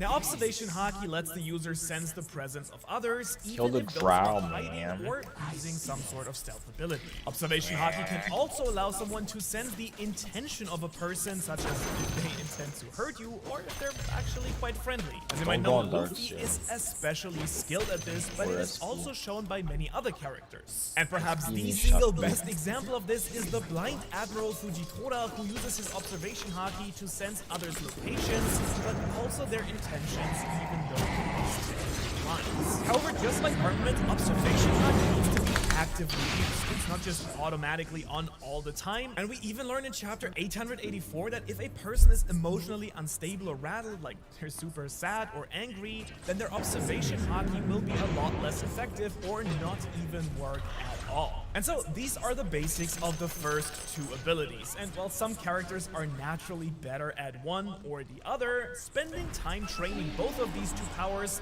makes someone way more powerful and capable than an average fighter. Which honestly is kind of insane that just anyone in the One Piece world can train to be this strong, but only the absolute strongest characters have the third form of Haki, which is called Conquerors. In Japanese, this ability is called Haoshoku, and it is also known as the color of the Supreme King. Now, that's because this is a very special and unique type of Haki that not anyone can just learn. Only those who are actually born with exceptionally strong wills can actually use it. However, this ability is so rare that we're actually being told that only 1 out of several million people are born with it.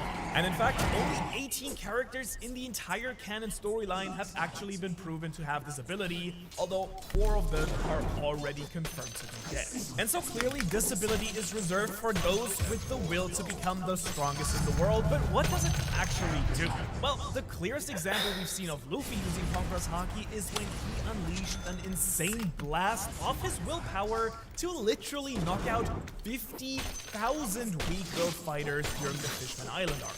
And so basically this is a mental blast that can make weak-minded people go unconscious. Another great example of this is when the former Pirate King's right-hand man, Rayleigh, knocked out all of these people in the auction house on Sabaody, and according to Rayleigh, this power can actually be trained so much to get better control of it, so it actually only affects the people that you actually want it to. However, while you can actually gain better control, Conqueror's Haki cannot get stronger per se because it is the embodiment of your strength of will. And as we'll explain in just a moment, not all Conqueror's Haki users are even close to the same level of ridiculous strength. But now, you might be thinking that you already knew about all these basic forms of Haki, but did you know that there are actually different skill trees for this power system? I mean, yeah, that's right. It's kind of like playing an RPG with a sandbox system where you can unlock certain special abilities as you get stronger along a certain branch. And in fact, the last one of these abilities is absolutely game-changing for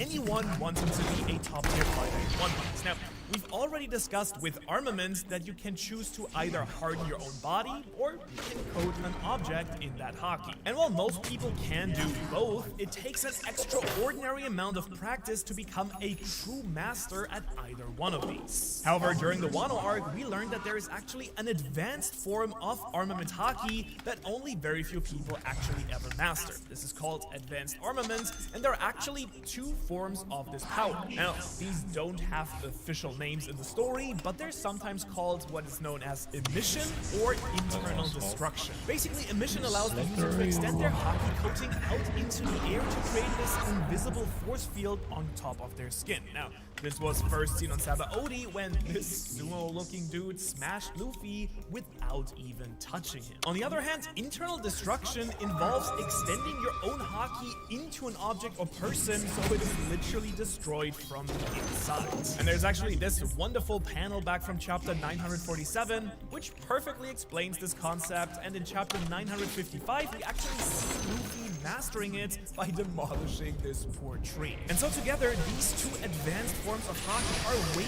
more powerful than normal armament haki hardening. And we do know this because when Luffy punched the Yonko Kaido with only his basic level haki, it didn't damage the Emperor like at all, but when he later learned advanced armaments, he dealt significant damage to the King of the Beasts. Which now already takes us to observation haki, which might actually surprise you because there are again multiple different branches that user can specialize in here. The first is commonly referred to as advanced observation haki or future sight, which was a major factor in Luffy's battle against Katakuri here. Now this ability, as you might have guessed, allows the user to see slightly into the future, though how far does seem to depend on how skilled the user actually is. And while this is an ability that can be learned by observation haki masters, I'm not sure if the other branch of observation haki is quite so simple to actually learn. And that's because the other special branch is the ability to sense the emotions of other people. Now, this ability has only been shown by a few characters, and it can actually have devastating consequences for the user. For instance, this little girl here was able to sense all of the fearful emotions of the people dying during the Death Gate. The Marine Cody was completely overwhelmed by sadness when he sensed all of the people dying during the Green Flames. Which of course only leaves us with the insane branches of Conqueror's Haki, which is the ability that truly separates the great fighters from the absolute strongest beasts in the entire story. Now during Luffy's battle with Kaido, we learned that characters can actually unlock advanced Conqueror's Haki as well, which is basically a superior version of advanced armament haki. How this works is essentially advanced Conquerors allows the user to coat themselves in literally their Conqueror spirit. This exponentially increases the amount of damage delivered with each single blow, and this ability is also what has led to some of the most famous scenes in the entire story, where two of the strongest characters clash, and they literally split the skies. However, while only a handful of characters have ever shown this ability, this is not even the highest level of advanced Conquerors in the story. Because we're actually being told by the author himself that Shanks, for example, has such overwhelming Conqueror's Haki that he is known as the killer of observation. What does that mean? Well, this makes enemies so intimidated that they can't even focus to use their own observation Haki, and as we see right here, this supreme level of Conqueror's Haki can even make a Marine Admiral run away crying for mercy. By the way, I can protect you from Gojo's advanced Conqueror's Haki, but if you make sure to subscribe to the channel. Now, you may be wondering that if Haki is so great, what's the point of even bothering with the other power systems in One Piece in the first place? However, while Haki allows anyone to grow ridiculously strong, almost all characters seem to enhance their fighting capabilities with some sort of truly powerful weapon. And let me tell you, almost nothing beats the intense, heart-pounding excitement in my chest when a new weapon is introduced. And I mean, the greatest thing about weapons is that most of them can literally be used by anyone, and with the right weapon and enough training, even an average person can become a very deadly fighter in One Piece. And so let's start off with the most common type of weapon in the story, which is of course swords. Plus some other types of blades we'll just throw in here. Now, swords are commonly weapons used by basically every single group, and much every pirate sword fighters, most common marines use the blade, and even some characters like this invisible man combine their devil fruit abilities with incredible swordsmanship. And what's actually incredibly helpful for power scaling swords in One Piece is that there's actually an in-world system all crafted specifically for ranking each of these blades. And I actually recently made a video about the 13 strongest swords in One Piece where I explained that in detail. But essentially, in a nutshell, here's how it works. Because some swords receive a rank based on their impressive feats, special characteristics, and their strength as a blade. This ranking includes an unknown number of graded swords, 50 skillful great swords, 21 great swords, and at the top of the ranking, the 12 supreme grade blades. And while we don't have the full list of all of these incredible weapons, there are a few that are instantly recognizable all around the world, like these ones right here. And while swords are by far the most common type of blade, some of the strongest fighters in the story use different types of blades. Now, these include the former warlord's strongest man, Whitebeard's, whose Naginata is one of the 12 supreme grades, and Goldie Rogers' third in command, Scopa-Gaban, who is a dual axe wielder, which is actually pretty unique in the story. And while some of these blades are truly overpowered, they aren't even close to as strong as some of the weapons coming up in just a moment. But if blades aren't really your thing, there's also a ridiculous variety of insanely strong and unique weapons to choose from, such as this Lightning Man's Golden Staff, Kaido's Spike Club, Katakuri's overpowered trident, and even an actual lightsaber, which was just recently revealed in the manga. Is that. Now, these are some of the more traditional weapons in the One Piece world, but some of the most powerful ones are those that you won't find anywhere outside of One Piece. A perfect example of this is the dials from Skypiea. These special shells can be used to store different types of energy, which is honestly a little bit weird, but I'll let it slide because it is a very cool concept. For example, this giant priest here has a belt full of axe dials, which releases a slashing blast that can even cut through iron. Or another one is a flame dial, which can actually be used to shoot actual fire, or the most overpowered of all the dials, the reject dial, which releases whatever force it has absorbed but multiplied by 10. Oh yeah, and you can use these dials to massively enhance other weapons, such as the heat dial combined with this lance to make it a super heated weapon. And even Usopp used dials to improve Nami's weather baton, which is kind of crazy that all of these types of powers come from the shell of a living creature. But dials are far from the only weapons in the story that are actually alive in some form. And that's because a few weapons in the One Piece world are actually living, breathing creatures, which include this elephant sword and this doggy cannon, which were both weapons that were actually fed a devil fruit. However, the next set of weapons is going to get much bigger. And that's because we're now talking about ships, which can bring massive destruction to entire islands, as we've seen with the island of Ohara and Lobby. However, while a powerful fleet of ships can be absolutely devastating, even they can be taken out by strong weapons. In particular, there is a super special type of sword called a Black Blade, which we've seen take down massive ships with one swing. Now, these infamous Black Blades are some of the most powerful weapons in the story, and so far one of the rarest in the One Piece world. But even those famous blades are pitiful compared to the most powerful weapons in the entire story, because now let's of course discuss the legendary ancient weapons, Poseidon, Pluton, and Uranus. And while you may not consider these normal weapons, they are literally called weapons, so I wanted to talk about them.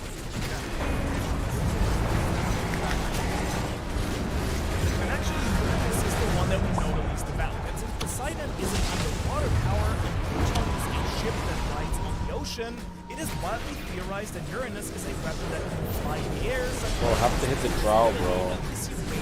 Lasers right here. And although recent chapters might hint that this mysterious weapon is not actually Uranus, certainly it would be a power at least equally as destructive as this. And so, while swords are clearly awesome, they certainly cannot be called the strongest weapons in the story when compared to these incredible ancient weapons. But that's not to say that swords and other blades aren't massively strong in their own right, especially when they are combined with Haki. Because, as we already discussed, strong fighters can coat their weapons with Haki to massively raise their attack power and even allow them to slice down literal mountains. In fact, some of the strongest pirates in the entire story, such as the Redhead Pirates and Goldie Roger's crew, exclusively used weapons combined with overwhelming Haki, which in a world full of powerful devil fruits is kind of incredible to think about.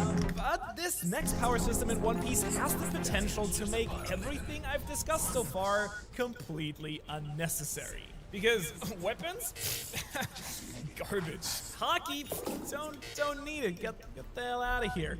That's because science is about to take over the One Piece world. So strap in, because one of the most mind-blowing secrets that we recently learned was that the One Piece world used to be a way more technologically advanced civilization. And this includes this giant robot that apparently has been around since the Void Century. And this is just the barest tip of the iceberg of what appears to have been possible in the past. That is, of course, before the world government destroyed most technology to send the world nearly back to the Stone Age. What's this? Is this future cloning technology or some advanced weapon? What could it be? Now, today scientists are just barely catching up to what was possible in the past in One Piece, but people all around the world are actually creating incredible and deadly scientific inventions. This also includes Frankie, who's able to make his own giant robots and super powerful ships and turn himself into a cyborg, and even characters like Chopper, who uses his scientific knowledge to cure every type of illness. And we actually saw Chopper's abilities on full display when he quickly cured this Oni plague during the raid on Kaido's castle. And while this artificial virus created by this funky dinosaur nearly wiped out thousands of people, this gassy scientist is actually also extraordinarily skilled at making weapons with terribly destructive power. Isn't that right, mysteriously moving box? And among his terrifying scientific weapons are this cat, but also bombs that can destroy entire islands, poison gases that can incapacitate a whole island of strong fighters, and he was even in the process of using drugs to turn children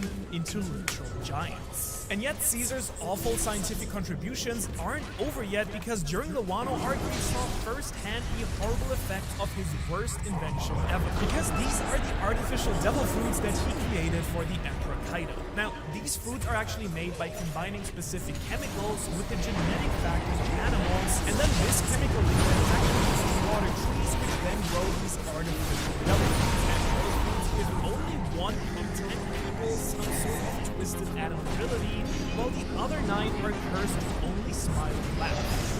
An awful, very unethical invention. However, Caesar is of course not the only mad scientist we've come to know in this world who has done some great inventions. In fact, Sanji's father is a scientist himself and is an expert in cloning and genetic modification, even going as far as to modify his children into emotionless weapons of destruction. However, the Windsmoke's most impressive creations are the Raid suits, which are kind of like the Power Ranger suits that give its user a huge boost in speed, power, and durability. Plus, each suit has its own special abilities, such as invisibility, explosions, electricity, or even poison. Which, you know, just goes to show that science can be very destructible and powerful in One Piece, but not all technology ends up in the wrong hands, because Nami's weather manipulation, for example, is a perfect enhancement for her natural abilities. That's because she uses her climate attack combined with her knowledge gained during the time skip to create rain, strong wind gusts, lightning,